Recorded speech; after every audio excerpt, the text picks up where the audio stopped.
एक अमीर परिवार की जवान वारिस वीडियो गेम्स खेल रही थी जब उसने अपनी प्यारी माँ को कहते सुना कॉलेज के एंट्रेंस एग्जाम्स आखिरकार खत्म हो गए हैं और अचानक उन्होंने अरेंज्ड मैरिज की बात छेड़ दी। रुयन, अब तुम पूरी तरह से रिलैक्स कर सकती हो, लेकिन सच तो ये है कि बचपन से ही तुम्हारी एक अरेंज्ड मैरिज तय है। कैसी अरेंज्ड मैरिज? उसने पूछा। हाँ, ये सच है, एक एंगेजमेंट। तुम्हारी दादी और उनकी पीढ़ी के बड़ों ने तुम्हारे लिए ये तय किया था। बड़ों ने फैसला किया था कि जब तक तुम बालिग नहीं हो जाते तुम्हें कुछ नहीं बताएंगे, लेकिन अब समय आ गया है कि तुम्हें ये पता चले। मम्मी, आपके कहने का क्या मतलब है कि अब मुझे पता चलना चाहिए? क्या मुझे अभी शादी करनी होगी? लू रुयन ने बिना सोचे समझे इसे पूरी तरह से नकार दिया। नहीं नहीं, बिल्कुल नहीं, मैं शादी नहीं करने वाली। मैं अभी सिर्फ 18 साल की हूँ। अभी तो एग्जाम्स खत्म हुए हैं। मैंने अभी तक ठीक से मजे भी नहीं किए हैं। मम्मी तुम्हें ये इसलिए बता रही है ताकि तुम मानसिक रूप से तैयार हो सको। लिन चेन का भी कैपिटल की यूनिवर्सिटी में एडमिशन हो गया है। वो अगले महीने शहर आ जाएगा। जाहिर है मैं उसे घर पर बुलाऊंगी, इसलिए तुम्हें उसके साथ अच्छा बर्ताव करना होगा। लू रुयन ने लाड़ प्यार वाले अंदाज में शिकायत की। मम्मी, क्या हम ये एंगेजमेंट कैंसिल नहीं कर सकते? आखिरकार मैं उस उम्र में पहुंची हूँ जहाँ मेरा बॉयफ्रेंड हो सकता है और आप अचानक कह रही है कि मेरी अरेंज्ड मैरिज तय है। तो क्या मैं लड़कों के साथ बाहर जा सकती हूँ या नहीं? क्या इसका मतलब ये है कि मैं कभी डेट पर नहीं जा पाऊंगी? मुझे इस लड़के से शादी करने का इंतजार करना होगा। और क्या होगा अगर मुझे कोई ऐसा आदमी मिल जाए जिसे मैं वाकई पसंद करती हूँ? जुएनिन ने आह भरी। लिन चेन के पिता का देहांत बहुत कम उम्र में हो गया था और उसकी माँ ने दोबारा शादी करने के बाद उसे छोड़ दिया था। वो अपने दादा दादी के साथ पला बढ़ा। तुम्हारी दादी लिन और दादा लॉन्ग अब बूढ़े हो गए हैं, इसलिए वे एक भरोसेमंद लड़की ढूंढना चाहते थे ताकि वे एक दूसरे का ख्याल रख सकें और साथ दे सकें। इसी तरह उन्हें उस एंगेजमेंट की याद आई जो उन्होंने तुम्हारे दादा दादी के साथ तय की थी। इसलिए उन्होंने औपचारिक रूप से ये प्रस्ताव रखा और तुम्हारे दादा दादी ने मुझसे पहले तुमसे बात करने को कहा क्योंकि उन्हें डर था कि तुम इसे स्वीकार नहीं कर पाओगी। इसके अलावा क्या तुम्हें एक दूसरे को जानने का समय मिलेगा? नहीं, कोई तुम्हें अभी शादी करने के लिए मजबूर नहीं कर रहा है। तुम्हारी दादी लिन और दादा लॉन्ग अपने पोते को जान से ज्यादा चाहते हैं। अगर वे देखेंगे कि तुम दोनों की आपस में नहीं बन रही है तो वे यकीनन मजबूर नहीं करेंगे। बस ये एक वादा है जो तुम्हारे दादाजी ने दादा लॉन्ग से किया था और इसे सीधे मना करना अच्छा नहीं लगेगा, है ना? लू रुयन जानती थी कि वो पूरी तरह से मना नहीं कर सकती, इसलिए उसने हताशा में अपना सिर पकड़ लिया। आपके पास उसका कांटेक्ट है, मुझे भेज दो ताकि मैं उसे ऐड कर सकूं। हाँ, बिल्कुल, मैं तुम्हें अभी भेजती हूँ। मम्मी, मुझे इस बारे में सब पता चल गया है। अब मैं अपने कमरे में जा रही हूँ। ठीक है, लेकिन उस लड़के के साथ ज्यादा नखरे मत करना, समझे? दयालु और शालीन रहना। जैसे ही वो अपने कमरे में लौटी, एक फोन कॉल आया। कॉल उठाने पर उसने अपनी अच्छी सहेली के नैन्सी की आवाज सुनी। रुयन, क्या तुम ट्रिप पर जाने के लिए तैयार हो? कहा। जेनी कह रही है कि क्लाउड सिटी के कोस्ट पर सिर्फ हम तीनों क्लाउड सिटी जाएंगे। ठीक है, मैं अपनी बड़ी बहन से बात करती हूँ और देखती हूँ कि क्या हमें प्राइवेट फ्लाइट मिल सकती है। फोन रखने के बाद उसने अपना मोबाइल खोला और मेरा कांटेक्ट ऐड किया। दूसरी तरफ मैं बोरियत के मारे हॉस्टल के रिसेप्शन पर बैठकर अपना फोन देख रहा था। अचानक वेचैट पर एक नोटिफिकेशन आया। उसमें लिखा था कि किसी ने फ्रेंड रिक्वेस्ट भेजी है। वो नाम मेरे लिए बिल्कुल अनजान था,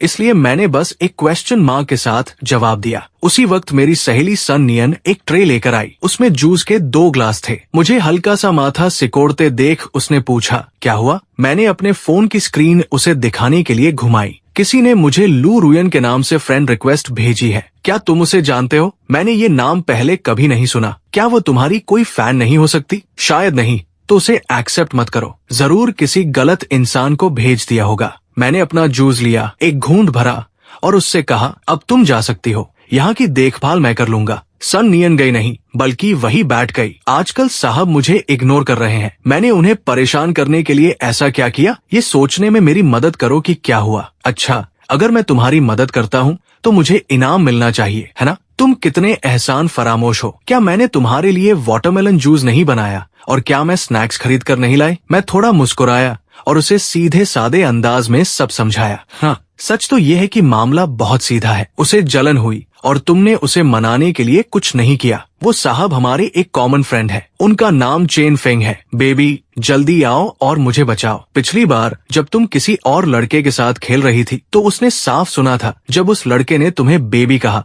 और तुम खुशी खुशी खेलती रही। सन नियन तुरंत भड़क गई। वो जेलस है। और तुम्हें कैसे पता? तुमने मुझे क्यों नहीं बताया? मैंने उसे ऐसे देखा जैसे वो कोई बेवकूफ बच्ची हो, क्योंकि मैंने नोटिस किया। ऑब्वियस है, तुम किसी और लड़के के साथ खेल रही थी, इसलिए जाहिर है कि तुमने ध्यान न ही दिया। सन नियन झुंझलाहट के मारे लगभग रोने ही वाली थी। मैं कसम खाती हूँ कि मैं इनोसेंट हूँ। गेम तुम्हें रैंडम लोगों के साथ जोड़ देता है, इसीलिए जल्दी जाओ और उसे मनाओ। एडवाइस के लिए बहुत शुक्रिया भाई चेन। जब हमारी शादी होगी तो हम तुम्हें मेन टेबल पर बैठाएंगे। लू रुयन ने वो क्वेश्चन मार्क देखा जो उसे जवाब में मिला था, और उसने दोबारा कोई जवाब नहीं दिया और नहीं कुछ कहा। शायद उसे अभी तक बचपन की एंगेजमेंट के बारे में पता न हो। उस लड़की ने अपनी बड़ी बहन को एक मैसेज भेजा और फिर सो गई। अगले दिन जागने पर लू रुयन को एक मैसेज मिला और वो झटके से बिस्तर पर उठ बैठी। आज सुबह 9 बजे के आसपास मैं बिजनेस ट्रिप के लिए यू चेन जा रही हूँ। क्या तुम मेरे साथ आना चाहती हो? हाँ, उसने जल्दी से अपनी 2 सहेलियों को मैसेज लिखा। सुबह 9 बजे से पहले एयरपोर्ट पर मिलते हैं। जब सब एयरपोर्ट पर इकट्ठा हो गए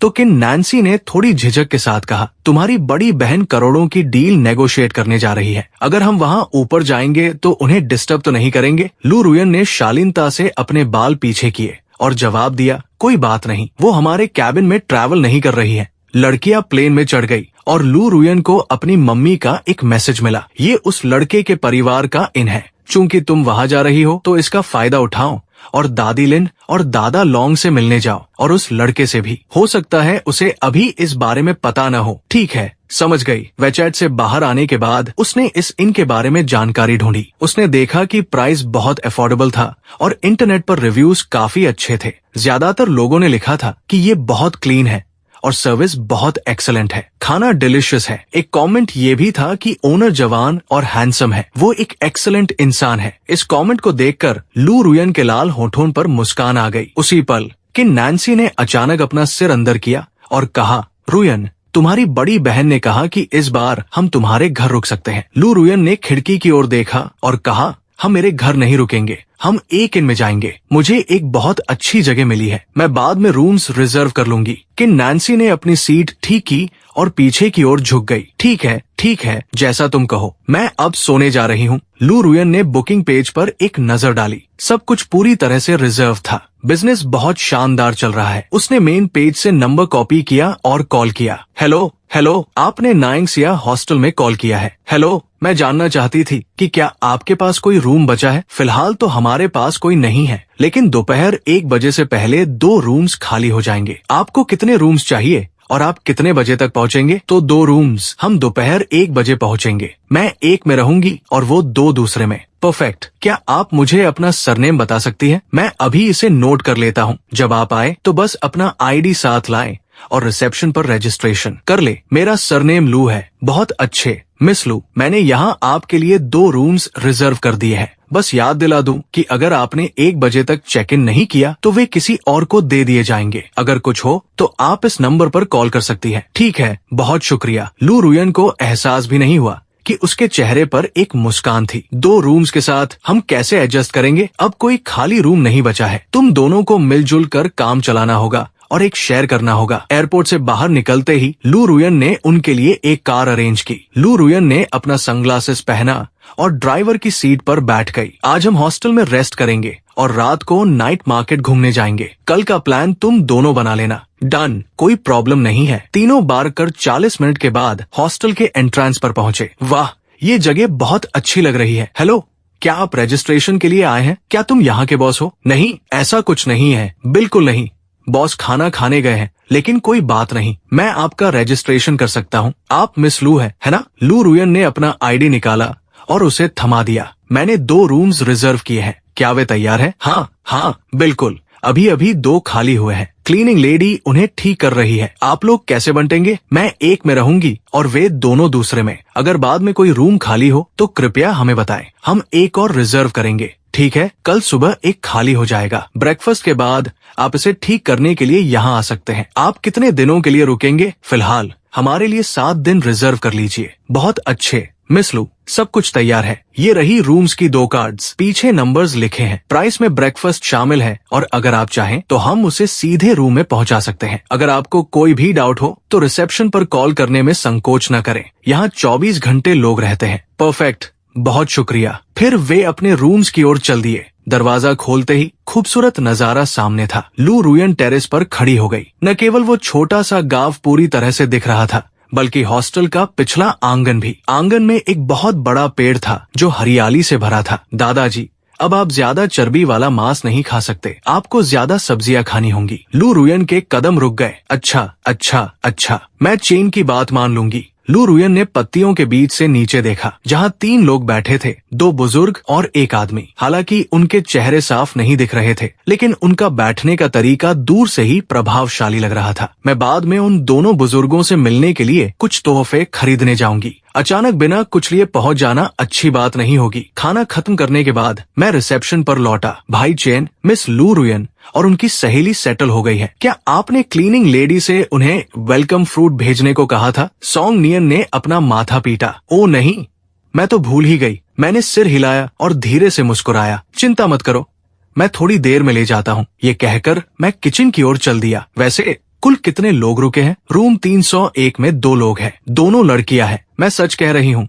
तीनों ही बहुत खूबसूरत है, कमाल की। खासकर जिसने बुकिंग की है वो तो बहुत ही सुंदर है। इससे मेरी जिज्ञासा बढ़ गई। ठीक है, मैं बाद में जाकर देखूंगा कि तुम जिन्हें इतना सुंदर कह रही हो वे कितनी शानदार है। मैं किचन में गया, फल तैयार किए और फिर सीधा 3rd फ्लोर पर गया। जैसे ही कि नैन्सी ने दरवाजा खोला। हेलो, आप कौन है? तकलीफ के लिए माफी चाहता हूँ, मैं यहाँ का ओनर हूँ। मैं आपके लिए वेलकम फ्रूट लाया हूँ। उम्मीद है आपको यहाँ रुकना अच्छा लगेगा।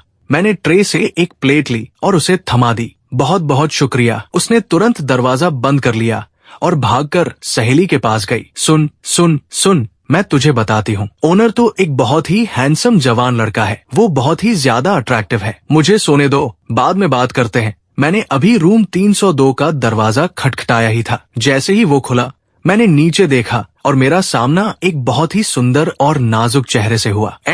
हेलो, तकलीफ के लिए माफी चाहता हूँ, मैं यहाँ का ओनर हूँ। आपके लिए वेलकम फ्रूट लाया हूँ। दरवाजा खुलते ही लू रुयन एक पल के लिए जम सी गई। मेरी माँ ने कभी नहीं बताया कि ये आदमी इतना अट्रैक्टिव होगा। शुक्रिया, कोई बात नहीं, अपने स्टे का आनंद ले। अगर आपको कुछ भी चाहिए हो तो आप रिसेप्शन पर कॉल कर सकती है। मैं आपको और परेशान नहीं करूँगा, आराम कीजिए। लू रुयन ने धीरे से सिर हिलाया। उसकी नजरें तब तक मेरा पीछा करती रहीं जब तक मैं ओझल नहीं हो गया। तभी उसने दरवाजा बंद किया। वो एक पल सोचने बैठी और अपनी माँ को फोन किया। मम्मी, हम लोग पहुँच गए हैं। आज रात मैं चेन के दादा दादी से मिलने जाने की सोच रही हूँ। मुझे उनके लिए तोहफे में क्या ले जाना चाहिए? क्या तुम्हारी बहन वहाँ बिजनेस ट्रिप पर नहीं है? उसे ही सब ऑर्गेनाइज करने दो। और हाँ, बताओ, क्या तुमने चैन को देखा? लू रुयन ने मेज पर रखे फल की ओर तिरछी नजर से देखा और खुद को थोड़ा शर्माने से नहीं रोक पाई। हाँ, मैंने उसे देख लिया। और कैसा है वो लड़का? बहुत हैंडसम है ना?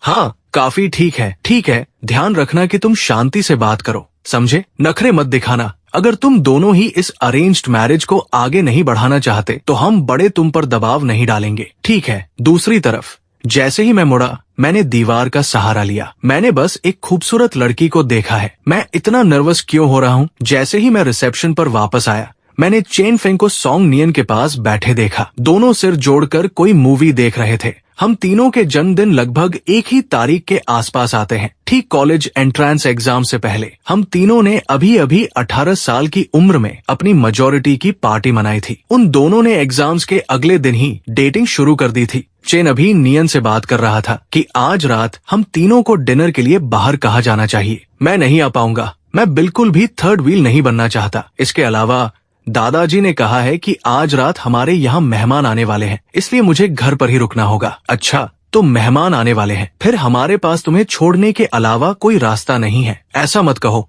सच में तुम दोनों को मुझे हर जगह साथ ले जाने की जरूरत नहीं है। सॉन्ग नियन ने अपना टैबलेट रख दिया। ठीक है, हाँ, मैं अब जा रहे हैं। अगर कुछ चाहिए हो तो फोन करना। ठीक है, कोई बात नहीं। हॉस्टल कबाना दे विरानो, मजे करो। मैं रिसेप्शन पर बैठा और अचानक मेरे दिमाग में कुछ आया। मैंने कंप्यूटर पर रजिस्ट्रेशन सिस्टम खोला और रूम 302 के मेहमान की जानकारी चेक की। जैसे ही मैंने गेस्ट रजिस्टर में नाम देखा, मैं एक सेकंड के लिए दंग रह गया। लू रुयन, ये कैसे मुमकिन है कि इसका नाम बिल्कुल उस लड़की जैसा ही है जिसने कल रात मुझे वेचैट पर ऐड किया था। खैर, मुझे लगता है कि चीजें साफ करने के लिए पूछ लेना ही बेहतर है। तभी फोन बजा। सुनिए, हमारे रूम में टिश्यूज और पानी खत्म हो गया है, क्या आप थोड़े और ला सकते हैं? मैंने रिसेप्शन से टिश्यूज का एक पैकेट और पानी की बोतलें ली। मैं ऊपर गया और रूम 303 के मेहमानों को दे दिया। जब मैं नीचे उतरने ही वाला था, तभी रूम 302 का दरवाजा अंदर से खुला। क्या आप मिस लू है, वही जिन्होंने मुझे वेचैट पर ऐड किया था? आपको कैसे पता कि मेरा सरनेम लू है? क्या आपको मुझसे किसी बारे में बात करनी थी? उस औरत के चेहरे पर थोड़ी सी असहजता दिखी। बेहतर होगा कि हम चलते चलते बात करें। आप आन जौ की बेटी है और वही लड़की है जिससे बचपन में मेरी सगाई तय हुई थी। मैं कसम खाता हूँ कि ये जानकर मुझे बहुत हैरानी हुई। मुझे भी इसने हैरान कर दिया था।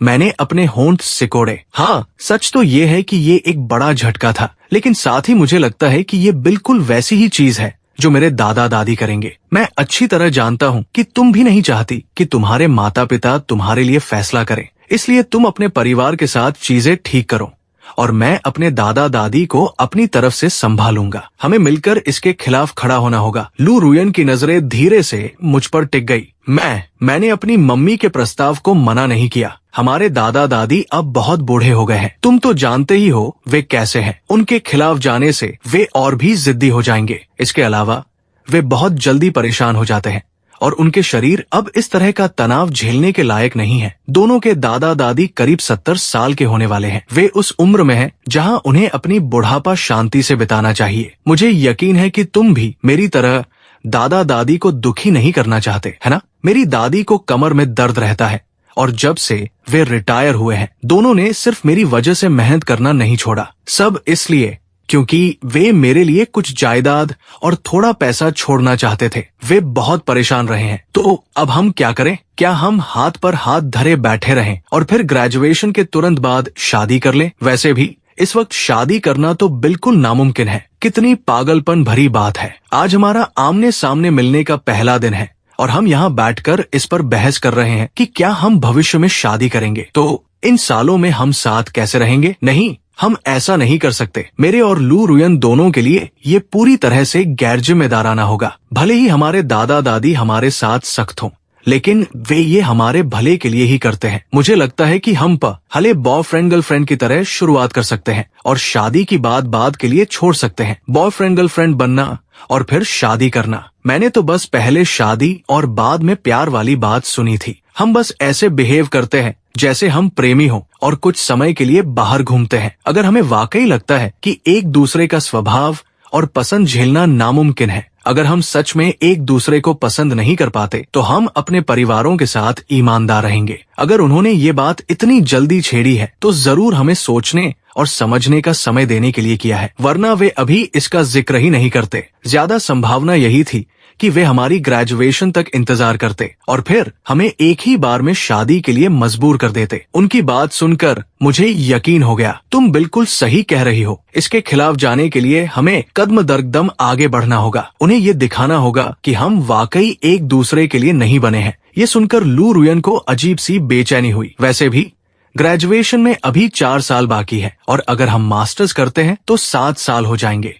हमें एक टीम की तरह काम करना होगा और हर वक्त ये दिखाना होगा कि हम एक दूसरे को बर्दाश्त नहीं कर सकते, ताकि जब वो दिन आए। रुको रुको रुको, सबसे पहले तो हम आज ही मिले हैं। मुझे तुमसे कोई शिकायत नहीं है और मुझे लगता है कि तुम्हें भी मुझसे कोई शिकायत नहीं होगी, है ना? हालांकि मुझे नहीं पता कि भविष्य में हम एक दूसरे को नापसंद करेंगे या नहीं। हम निश्चित रूप से इतने खराब बर्ताव के साथ शुरुआत नहीं कर सकते। मैं नहीं चाहती कि मेरा पहला रिश्ता सिर दर्द बन जाए। बेहतर होगा कि हम दोनों अपने इस रिश्ते को गंभीरता से लें और अगर आगे चलकर हमें लगता है कि ये काम नहीं कर रहा है तो हम खत्म कर देंगे। मैंने उन्हें बड़ी हैरानी से देखा, लेकिन क्या हमारा मकसद अपने परिवारों को ये दिखाना नहीं था कि हम कंपैटिबल नहीं हैं, ताकि इस अरेंज्ड मैरिज को कैंसिल किया जा सके? ये पहली बार नहीं है जब मुझे प्यार हुआ है। मुझे इसे बहुत गंभीरता से लेना होगा। अगर सच में कोशिश करने के बाद हमें लगता है कि हम एक दूसरे के लिए नहीं बने हैं, तो उन्हें एंगेजमेंट कैंसिल करने के लिए कहना बहुत देर नहीं होगी। मैंने उसे देखने के लिए नजरें नीचे की। तो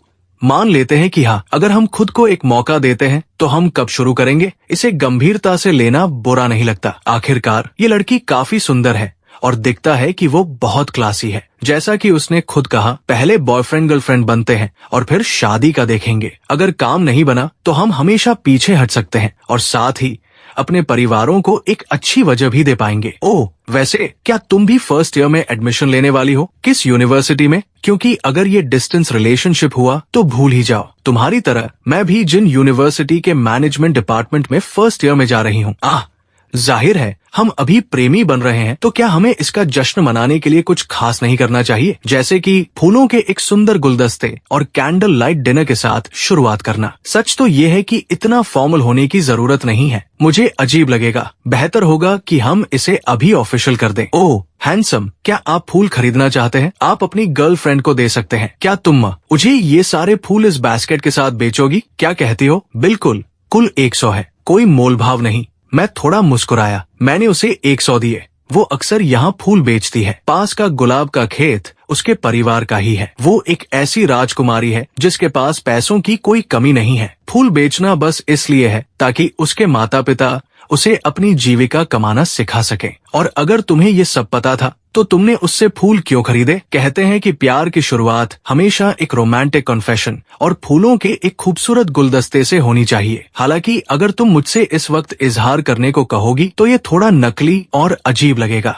लेकिन फूल तो होने ही चाहिए थे, भले ही ये फूल की दुकान की तरह सजे हुए न हो। इनका प्राकृतिक रूप से इतना सुंदर होना इसकी कमी पूरी कर देता है। उम्मीद है तुम्हें ये छोटा सा तोहफा बुरा नहीं लगा होगा। बिल्कुल नहीं। तो अब से हम ऑफिशियल तौर पर बॉयफ्रेंड गर्लफ्रेंड हैं। सिर्फ वही जानती थी कि उसका दिल कितनी तेज धड़क रहा था। हम अभी यहाँ बात करने बैठे थे और थोड़ी ही देर में हमने अपने रिश्ते को फॉर्मल कर दिया। क्या पागलपन है। मुझे डर है कि कोई क्लाइंट रिसेप्शन पर मुझे ढूंढ रहा होगा। मुझे अब वापस जाना होगा। ठीक है, चलो चलते हैं। लू रुयन खड़ी हुई और हम दोनों एक साथ हॉस्टल की ओर लौट आए, एक के पीछे एक। रिसेप्शन पर पहुंचकर लू रुयन ने याद दिलाया, अचेन, मेरी फ्रेंड रिक्वेस्ट एक्सेप्ट करना मत भूलना, ठीक है? लॉन्ग परिवार के आरामदायक लिविंग रूम में उन्होंने लू परिवार की दोनों बहनों का स्वागत किया। जो चीजें वे लाए थे उन्हें मेज पर रख दिया गया। दादी लॉन्ग ने उनके सामने ताजा कटे हुए फल रखे। शुक्रिया दादी, यहाँ का वाटरमेलन हमारे शहर से कहीं ज्यादा मीठा है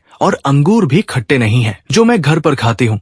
वे इतने खट्टे होते हैं कि मेरे दांत खट्टे हो जाते हैं। क्या तुम्हें ये इतने पसंद है? जब तुम जिन सिटी वापस जाओगी तो दादी तुम्हारे लिए कुछ पैक कर देंगी ताकि तुम उन्हें साथ ले जा सको। हाँ जरूर, बहुत बहुत शुक्रिया दादी। हाँ, वापस आने के बाद मैं सीधा किचन में गया। मैं बहुत व्यवस्थित तरीके से खाना बनाता था और थोड़े ही समय में मैंने कई गर्म डिशेस तैयार कर ली थी। दादा लॉन्ग आखिरी डिश मेज पर लाए और हॉल की तरफ चिल्लाए, अचेन। उसी समय हॉल में मौजूद तीनों लोग भी मेज के पास आ गए। अचेन को बचपन से ही अपने दादाजी के साथ खाना बनाना सीखना पसंद रहा है। चक्कर बताऊं कि क्या ये स्वादिष्ट है। ये लड़का अक्सर खाना नहीं बनाता, बस कभी कभार ही बनाता है। अगर वो अच्छे मूड में हो तो मुझे नहीं पता कि उसकी प्रैक्टिस छूट गई होगी या नहीं। अगर ये बहुत नमकीन या फीका लगे तो कृपया बुरा मत मानना। लू रुयन मेरी ओर मुड़ी। तुमने कौन से बनाए हैं? तुम उन्हें क्यों छुपा रहे हो? लू रुयन ने मुझे एक शरारती मुस्कान के साथ देखा और मेरी खुशी के लिए उसने पहले वही खाना चखा जो मैंने बनाया था। दादा और दादी ने हमें देखा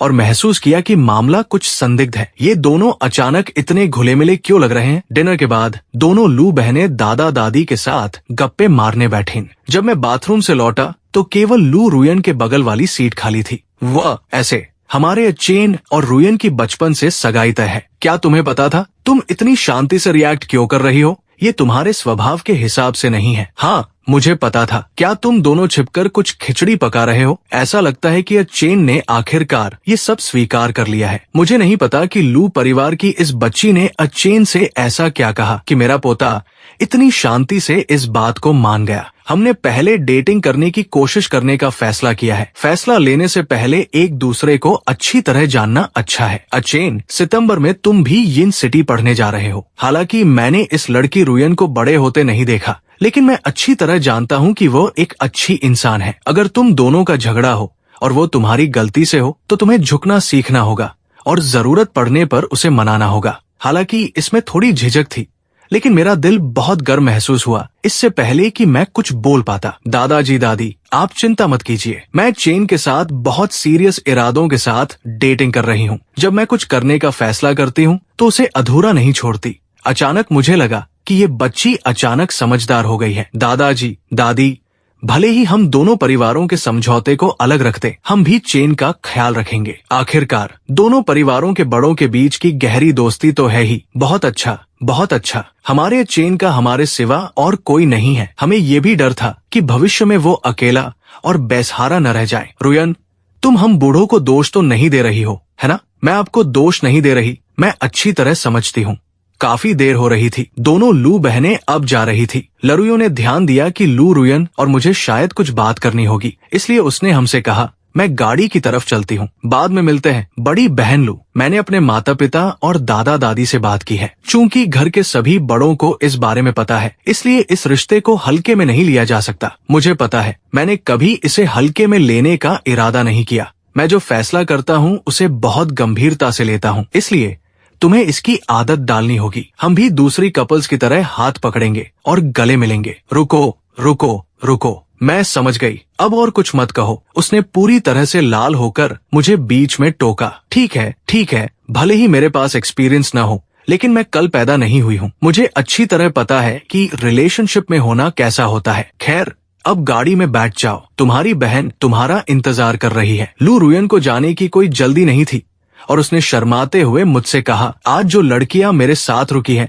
वे मेरी सबसे अच्छी सहेलियां हैं। उन्हें जरूर पता चल जाएगा। तो क्या तुम्हें लगता है कि कल तुम हम सबके साथ खाने के लिए थोड़ा समय निकाल पाओगे? सॉन्ग नियन और चेन फेंग को भी बताना होगा। जब उन्होंने मुझे खाने पर बुलाया था तो उन्होंने बहुत अच्छे से पार्टी दी थी, इसलिए अब जब मेरी गर्लफ्रेंड है तो कम से कम मैं उन्हें ट्रीट तो दे ही सकता हूँ। मैंने भी उसे जवाब दिया, क्या ख्याल है अगर तुम भी लू रुयन से मिलो? उसने प्यारी सी पलकें झपकाई और मुझसे पूछा, क्या तुम्हारे दोस्तों को हमारे साथ डिनर करने में कोई परेशानी तो नहीं होगी? चिंता मत करो, उन्हें बिल्कुल परेशानी नहीं होगी। मेरे दोस्त बहुत अच्छे हैं। कल तुम लोगों का मिलना बहुत अच्छा रहेगा। परफेक्ट, तो हम कल रात के लिए प्लान करते हैं। अगर तुम्हारा कोई फेवरेट रेस्टोरेंट है तो मुझे बताना और मैं टेबल बुक कर लूंगी। अगली सुबह सॉन्ग नियन एक औरत को इनमें लेकर आई। वो औरत सादे और साफ कपड़े पहने हुए थी। अचेन, मैं तुम्हारे लिए किसी को लाई हूँ। सॉन्ग नियन उसे रिसेप्शन तक ले गई। वो मेरी मौसी की दूर की रिश्तेदार है। उसने 2 साल तक एक लिव स्ट्रीमिंग एजेंसी में काम किया, लेकिन अब वो उस लाइन में नहीं रहना चाहती, इसलिए वो यहाँ आ गई। वो काम ढूंढने के दौरान थोड़ा घूमना चाहती है। हेलो, तुम्हारा नाम क्या है? Tang N. नियन ने मुझे यहाँ के टाइमिंग्स और सैलरी के बारे में बता दिया है। मैं सफाई करना और खाना बनाना जानती हूँ। इसके अलावा मैंने 9 साल तक टेक्वांडो की प्रैक्टिस की है। मेरे पास इसका सर्टिफिकेट भी है। उसी वक्त अंकली, जो किचन से बाहर आ रहे थे, अचानक रुक गए।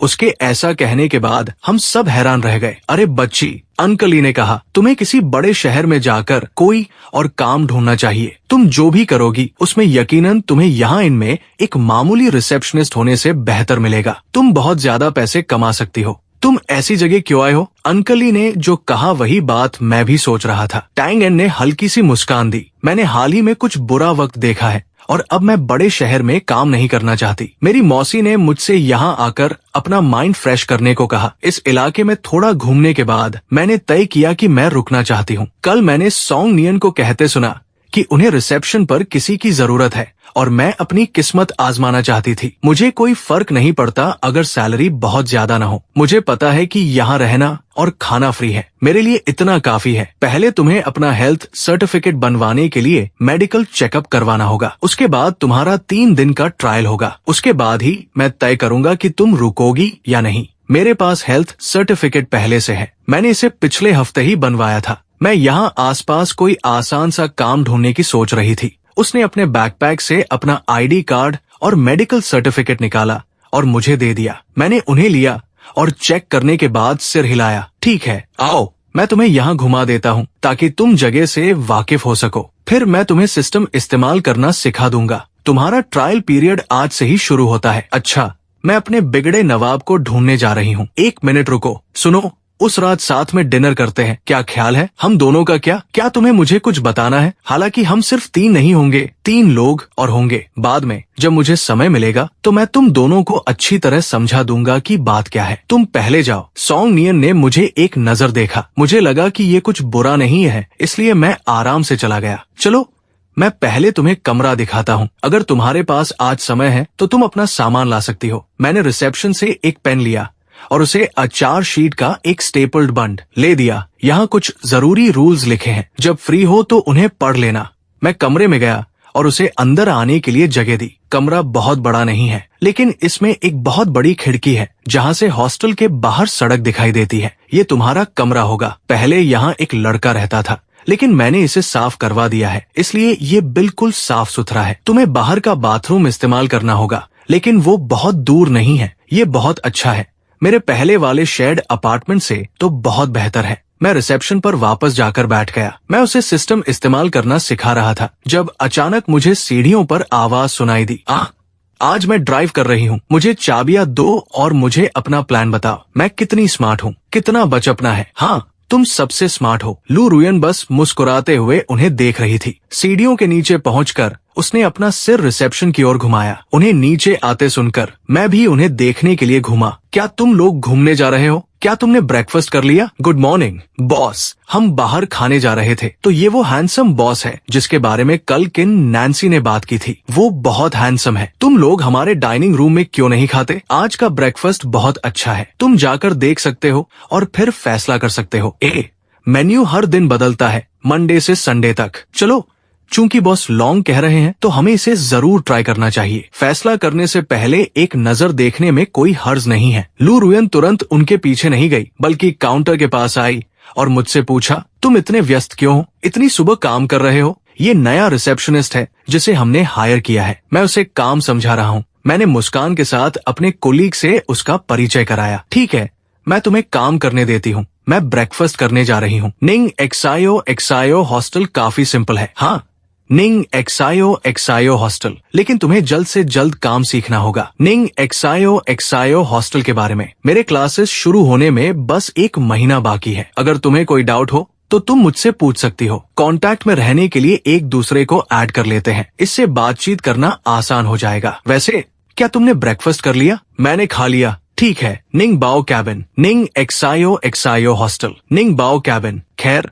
यहाँ बैठो और निंग एक्सायो हॉस्टल से वाकिफ हो जाओ। तुम्हारी सैलरी आज से ही शुरू होती है। मैं मुड़ा और सीधा डाइनिंग रूम की तरफ गया। बॉस लॉन्ग भी खाने आ रहे हैं, आइए हमारे साथ बैठिए। बिल्कुल, मैं बस 1 सेकंड में आ रहा हूँ। तुम दोनों हमें ऊपर से नीचे तक क्यों देख रहे हो? क्या बात है? लू रुयन ने उन दोनों को घूर कर देखा। और तुम मुझे ऐसे क्यों देख रही हो? लेकिन मैंने तो कुछ नहीं किया। अब खाओ, घूरना बंद करो। कि नैन्सी समझ गई कि कुछ गड़बड़ है, लेकिन उसने एक शब्द नहीं कहा। मुझे ये बहुत फनी लगा, इसलिए मैंने लू रुयन के कान में फुसफुसाया, तुमने उन्हें नहीं बताया? मुझे अभी तक समय नहीं मिला। लू रुयन ने ऊपर देखा और उन दोनों की उलझन भरी और इल्जाम लगाने वाली नजरों का सामना किया। खैर, पहले खाते हैं, बाद में बताऊंगी। हम इस समय यहाँ खाने वाले अकेले क्यों हैं? ज्यादातर टूरिस्ट्स 8 बजे से पहले ब्रेकफास्ट करके निकल जाते हैं, इसलिए सब काफी जल्दी खा लेते हैं। कि नैन्सी ने बहुत उत्साह के साथ कहा। तो क्या इसका मतलब ये नहीं है कि हमारा प्लान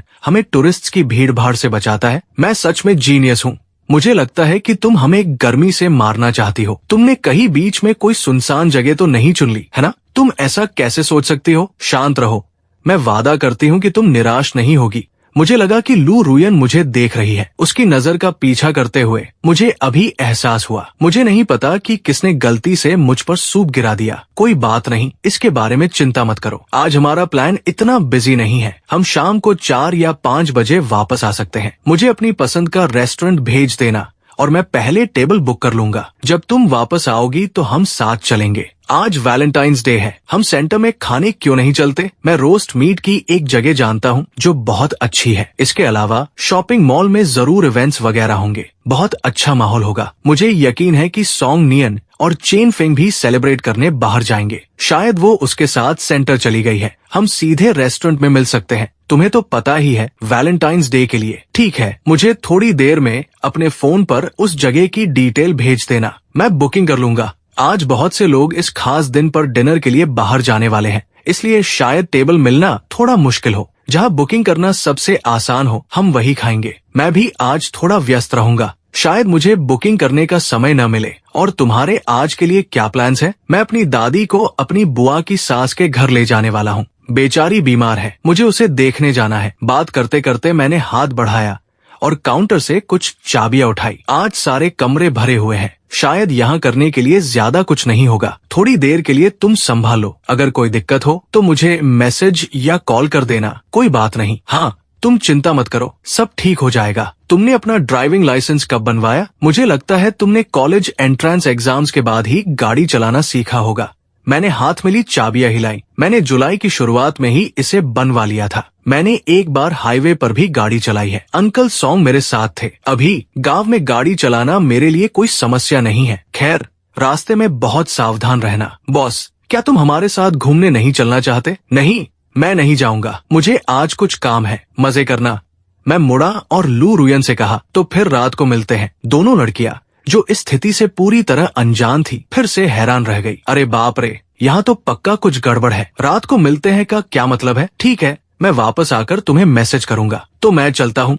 बहुत मजे करना। मैंने हाथ हिलाकर सबको अलविदा कहा। मैं पार्किंग से गाड़ी चलाकर बाहर निकला। बताओ, यहाँ क्या चल रहा है? पहलेगा डी में बैठो। मुझे पता था कि वे मुझे इतनी आसानी से नहीं छोड़ेंगी, और जाहिर है मेरा इसे छिपाने का कोई इरादा भी नहीं था। गाड़ी में वापस आकर लू रुयन ने उन्हें बताया कि उन दोनों के बीच क्या चल रहा है। ऐसा ओयू तो हैरान रह गई। तो तुमने ऐसे ही सिंगल लाइफ छोड़ दी, और वो भी इतने हैंडसम लड़के के लिए? तभी तो मुझे पहले ही लग रहा था कि तुम दोनों के बीच कुछ चल रहा है। मतलब कि तुम हमारे पीछे से कुछ खिचड़ी पका रहे हो। तुम कितनी तेज निकली है ना? अगर कॉलेज के उन लड़कों को पता चल गया तो वे फूट फूट कर रोएंगे। मैं आज रात डिनर पर तुम्हें बताने वाली थी, लेकिन मुझे लगा कि तुम लोग इंतजार नहीं कर सकते। आज वैलेंटाइंस डे है, तुम्हारा साथ में पहला वैलेंटाइंस डे, और तुम उसके साथ सेलिब्रेट करने के बजाय हमारे साथ क्यों? लू रुयन गाड़ी की खिड़की से नजारे देखते हुए सीट पर पीछे की ओर झुक गई। मैं उसके साथ समय बिताना चाहती थी,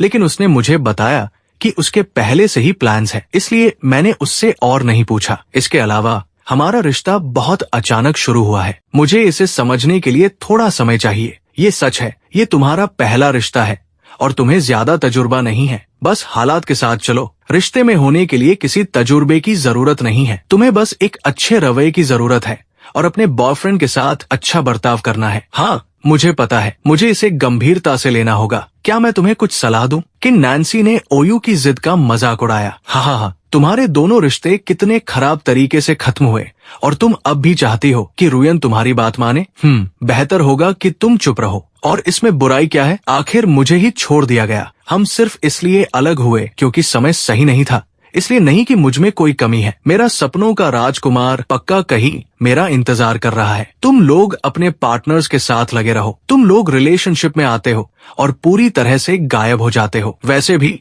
मुझे रिलेशनशिप में नहीं आना। मैं अभी दुनिया घूमने की प्लानिंग कर रही हूँ। मेरे पास इसके लिए समय नहीं है। दूसरी तरफ जैसे ही मैं कॉम्प्लेक्स की पार्किंग में पहुंचा, मुझे चेन फेंग का कॉल आया। नियन ने मुझे बताया कि तुम हमें डिनर पर बुलाना चाहते हो, कि तुम्हें हमसे कुछ कहना है। क्या मैं जान सकता हूँ कि क्या हुआ? सब ठीक है। मैं अपनी हंसी नहीं रोक पाया। मुझे पता था कि तुम परेशान होगे। असल में मैं तुम्हें बताने के लिए कॉल करने ही वाला था। मैंने उसे पूरी बात समझाने में कुछ मिनट्स लिए। दूसरी तरफ लंबी खामोशी छा गई और अचानक उसने पूरी तरह हैरान होकर पूछा, अचेन, क्या तुमने सच में उसकी बात मान ली? हाँ, बचपन में मैं कैपिटल में लू परिवार से मिलने गया था और उनके बड़ों ने हमेशा मेरे साथ बहुत अच्छा व्यवहार किया। वे ऐसे लोग हैं जो दिल के बहुत अच्छे हैं। अगर लू रुयन उस परिवार में पली बढ़ी है तो वो भी बुरी इंसान नहीं हो सकती। उसी वक्त मेरा मोबाइल वाइब्रेट हुआ। तुम्हें वो बारबेक्यू रेस्टोरेंट याद है जहाँ कम से कम 2 घंटे की लाइन लगती है? रुयन को बुकिंग मिल गई। हम वही खाने जा रहे हैं। सच में वो बुकिंग करने में कामयाब रही। वाह, तुम्हारी गर्लफ्रेंड तो कमाल की है। खैर, हम अभी सेंटर में हैं, यहाँ नियन के अपार्टमेंट के पास। क्या तुम आकर साथ में समय बिताना चाहते हो? नहीं, बेहतर होगा कि मैं ना आऊँ। मैं तुम्हारी डेट खराब नहीं करूंगा। मुझे कुछ काम है। मैं तुम्हें बाद में कॉल करता हूँ। मैंने तुरंत कॉल काट दिया। इस बीच सॉन्ग नियन फोन को डिस्कनेक्टेड देखकर सोच में पड़ गई। कितना अजीब है, वो अपनी गर्लफ्रेंड के साथ सेलिब्रेट क्यों नहीं कर रहा है? अगर ये उनका एक साथ पहला वैलेंटाइंस डे है तो उन्हें धीरे धीरे एक दूसरे के साथ एडजस्ट होना होगा। जब हमने डेटिंग शुरू की थी तो तुमने भी मुझे 2 दिनों तक अवॉइड किया था। क्या तुमने ये नहीं कहा था कि ये अजीब महसूस न करने के लिए था? शांत हो जाओ, वे अपनी रफ्तार से चल रहे हैं। शाम 4 बजे के बाद मुझे लू रुयन का मैसेज मिला जिसमें कहा गया था कि वे शहर वापस आ रहे हैं, कि वे 5 बजे से पहले इन पहुंच जाएंगे। और उसने मुझे वहाँ मिलने के लिए कहा। जब मैं वापस आया और हॉस्टल के एंट्रेंस पर गाड़ी पार्क की तो मैंने देखा कि आज सुबह वाली वो बड़ी जी क्लास SUV पहले से ही अपनी जगह पर खड़ी थी। टैंग एंड रिसेप्शन के फ्लोर पर पोंछा लगा रही थी। मुझे वापस आते देख उसने मुझसे कहा, आज सुबह एक गेस्ट ने अपना रूम खाली किया और ऐसा ओयू नाम की वो लड़की उस रूम में शिफ्ट हो गई। मैंने बस सिर हिलाया और सीढ़ियां चढ़ गया। मैंने रूम 302 का दरवाजा खटखटाया। लू रुयन ऐसा लग रहा था कि अभी नहा कर आई है। मैं बस 1 सेकंड में अपने बाल सुखा लूंगी। प्लीज अंदर आ जाओ, मेरे पास तुम्हारे लिए कुछ है। क्या मैं तुम्हें दे सकती हूँ? बिल्कुल, ऐसा कुछ नहीं है जो तुम नहीं देख सकती। लू रुयन मुझे अंदर आने देने के लिए एक तरफ हट गई। उसका कमरा बिल्कुल साफ था। मेज पर काले गुलाबों का एक बहुत बड़ा गुलदस्ता और 2 गिफ्ट बॉक्स रखे थे। लू रुयन ने पहले गुलदस्ता उठाया। आज QIXI फेस्टिवल है। मुझे तभी पता चला जब तुमने इसका जिक्र किया। पहले मैंने सोचा था कि मैं उनके साथ बाहर नहीं जाऊंगी। मैं ये खास दिन तुम्हारे साथ बिताना चाहती थी, लेकिन मुझे लगा कि शायद तुम्हारे कुछ और प्लान्स होंगे और शायद हमारे लिए इतनी जल्दी अकेले इतना समय बिताना ठीक न हो। इसलिए मैंने तुम्हें कुछ नहीं बताया। मैंने ये फूल खास तौर पर तुम्हारे लिए खरीदे हैं। बहुत बहुत शुक्रिया, मुझे ये बहुत पसंद आए। ये मेरी जिंदगी में पहली बार है जब मुझे इतना बड़ा गुलदस्ता मिला है। ये एक शर्ट है जो मैंने तुम्हारे लिए मॉल से चुनी है। हालांकि आज सुबह तुमने इस बात पर कुछ नहीं कहा कि मैंने गलती से तुम पर सॉस गिरा दी थी। मुझे अभी भी बहुत शर्मिंदगी महसूस हो रही है। मैंने तुम्हारी हाइट के हिसाब से साइज खरीदा है, इसलिए ये तुम्हें फिट आनी चाहिए। मैंने तुमसे कहा था ना कि मैं गुस्सा नहीं हूँ। तुम मेरे लिए कपड़े खरीदने की परेशानी क्यों उठा रही हो? इसके अलावा ये पहली बार है जब किसी लड़की ने मेरे लिए कपड़े खरीदे हैं। मैं तुम्हारे लिए कपड़े खरीद सकती हूँ, भले ही तुम गुस्सा न हो। इसे QIXI के तोहफे के तौर पर ले लो। मैंने देखा कि वो दूसरा बॉक्स उठाने के लिए आगे बढ़ रही थी। मुझे थोड़ा अजीब लगा, लेकिन मैंने तुम्हारे लिए कुछ नहीं खरीदा। सच कहूँ तो मुझे पता था कि आज QIXI है, क्योंकि चेन फेंग ने कुछ दिन पहले इसका जिक्र किया था, लेकिन मैंने इस पर ज्यादा ध्यान नहीं दिया। आखिरकार परसों तक इस तरह की तारीखों का मुझसे कोई लेना देना नहीं था। मैंने कभी नहीं सोचा था कि मेरे ये कहने पर कि आज QIXI है, वो मेरे लिए तोहफे लाने का इतना प्यारा काम करेगी, जबकि मैं बेवकूफों की तरह सोच रहा था कि इसकी कोई जरूरत नहीं है। तो जब हम थोड़ी देर में मॉल जाएंगे तो क्या तुम मेरे लिए कुछ खरीदोगे? ये हमारा एक साथ पहला QIXI है। एक छोटा सा तोहफा मांगना कुछ ज्यादा तो नहीं है, है ना? बिल्कुल नहीं। सिर्फ लेना और बदले में कुछ न देना मुझे बहुत बुरा महसूस कराएगा। और इसके अंदर क्या है, इसे खोलो और खुद ही देख लो। जब तक मैं अपने बाल सुखाती हूँ तब तक तुम इसे देख लो। वो मुड़ी और बाथरूम चली गई। मैं मेज के पास कुर्सी पर बैठ गया। मैंने गिफ्ट बॉक्स खोला और अंदर मेरी हैरानी के लिए एक कप था। मुझे ये बहुत पसंद आया, लेकिन जब मैंने बॉक्स पर ब्रांड देखा तो मैं हैरानी से मुंह खोले रह गया। लेकिन तुमने तो इतना महंगा कप खरीदा है, मैं तो इसे बाहर ले जाने की हिम्मत भी नहीं कर पाऊंगा। अगर ये खो गया तो मुझे बहुत दुख होगा। लू रुयन ने बहुत जल्दी अपने बाल सुखाए और वापस आ गई। मैंने ऊपर देखा, वो इतनी खूबसूरत लग रही थी कि मैं अपनी नजरें नहीं हटा पा रहा था। क्या तुम्हें कप पसंद आया? मुझे ये बहुत पसंद है, बस ये बहुत महंगा होगा, है ना? तो मैं इसे बहुत संभाल कर रखूंगा। अगर इस पर कोई खरोंच भी आ गई तो मुझे बहुत दुख होगा। ये QIXI का तोहफा था जो लू रुयन ने मेरे लिए खरीदा था। अगर मैंने इसे नहीं लिया तो पक्का उसे बुरा लगेगा। बेहतर होगा कि मैं बाद में उसके लिए कोई शानदार तोहफा खरीदूं। चलो अब हम जा सकते हैं। हमने दरवाजा बंद किया और बाहर कॉरिडोर में आ गए। हम किन नैन्सी और ऐसा ओयू के पास से गुजरे जो बस बाहर जाने ही वाले थे। लू रुयन और मुझे कमरे से बाहर आते देख मैंने शिष्टाचार के नाते उन्हें हेलो कहा। आज का दिन कैसा रहा? कि नैन्सी थोड़ी दोषी लग रही थी। ऐसा ओयू ने उसे घूर कर देखा और फिर बोली, इसका जिक्र भी मत करो। उसने जो प्लान बनाया था वो बिल्कुल भी टूरिस्ट राउट नहीं था। और हाँ, जाहिर है वहाँ कोई नहीं था, लेकिन असलियत उससे बिल्कुल अलग थी जो हमने इंटरनेट पर देखा था। आखिर में हम अचानक बीच पर चले गए। समुद्र बहुत खूबसूरत है और सी फूड भी बहुत स्वादिष्ट है। होटल के रिसेप्शन पर गेस्ट्स के लिए स्पेशल टूरिस्ट गाइड है। ब्रोशर्स में बहुत मजेदार जगहें हैं जो बिल्कुल भी धोखा नहीं है। उनमें कई रेस्टोरेंट्स और दूसरी जगहों के रेकमेंडेशंस भी शामिल है। इसके अलावा वे ट्रांसपोर्ट के तरीके और बाहर जाने का सबसे अच्छा समय भी बताते हैं। अगर तुम्हें जरूरत हो तो तुम जाकर एक कॉपी ले सकते हो। सच में क्या कुछ इतना अच्छा है? अगर मुझे पहले पता होता तो हम किन नैन्सी के साथ नहीं जाते। मुझे यकीन है कि तुम्हारा कल का प्लान भी कोई बहुत अच्छा नहीं होगा। तुम्हें शुक्रगुजार होना चाहिए कि ब्रोशर ने तुम्हारी जान बचा ली। तो मैंने अपना गाइड बेकार ही बनाया। बेहतर होगा कि हम ब्रोशर का इस्तेमाल करें। हम समय बचाएंगे और बहुत मजे करेंगे। लड़के एक साथ सीढ़ियों से नीचे उतरे। मैंने रिसेप्शन पर टैंग एन को बताया कि वो अपने समय पर खाने के लिए जा सकती है, उसे बस रात को फोन का ध्यान रखना है।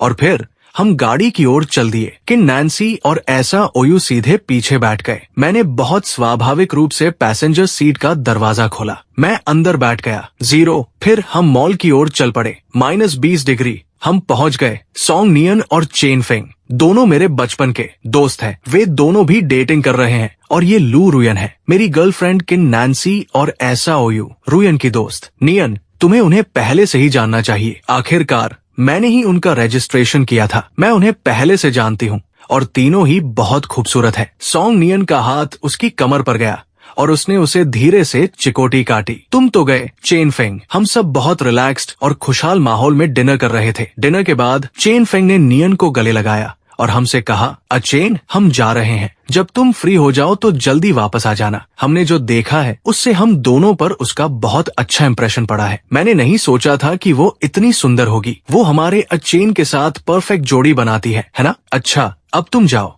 मैं भी उसके लिए तोहफा खरीदने के बाद वापस आ जाऊंगा। हम गांव वापस जा रहे हैं, मेरी गाड़ी में आ जाओ, या बेहतर होगा कि हम रुयन और चेन के खत्म होने का इंतजार करें और हम सब एक साथ वापस जाएं। जरूरत नहीं है, हम टैक्सी कर लेंगे, तुम लोग जाओ। ठीक है, हम पहले जा रहे हैं, चलो चलते हैं। हमें उन्हें उनका स्पेस देना चाहिए। आराम से घूमो, हम जा रहे हैं। इस वक्त पक्का टैक्सी मिलना मुश्किल होगा। बेहतर होगा कि तुम गाड़ी ले जाओ। लू रुयन ने गाड़ी की चाबियां उसे दे दी। मेरा बड़ा भाई पास ही है तो मैं उसे हमारे लिए गाड़ी भेजने को कह दूंगी। कि नैन्सी ने बिना कुछ कहे उन्हें ले लिया। जब वे दोनों भी चले गए तो मैंने आखिरकार लू रुयन की ओर देखा। तुम्हें क्या तोहफा चाहिए? तुम जो भी चुनो वो मुझे ठीक लगेगा। मैं एक पल के लिए सोच में पड़ गया। मैं बस एक स्मार्ट वॉच खरीदने की सोच रहा था और मैंने ध्यान दिया कि तुम्हारा फोन उसी ब्रांड का है जो मेरा है। हाल ही में इस ब्रांड ने कपल्स के लिए एक स्मार्ट वॉच लॉन्च की है। क्या तुम उसे देखना चाहोगी? मैंने सुना है कि इस वॉच का डिजाइन बहुत कमाल का है। मुझे लगता है कि क्या लू रुयन को ये पसंद आएगी। ठीक है, चलो देखते हैं।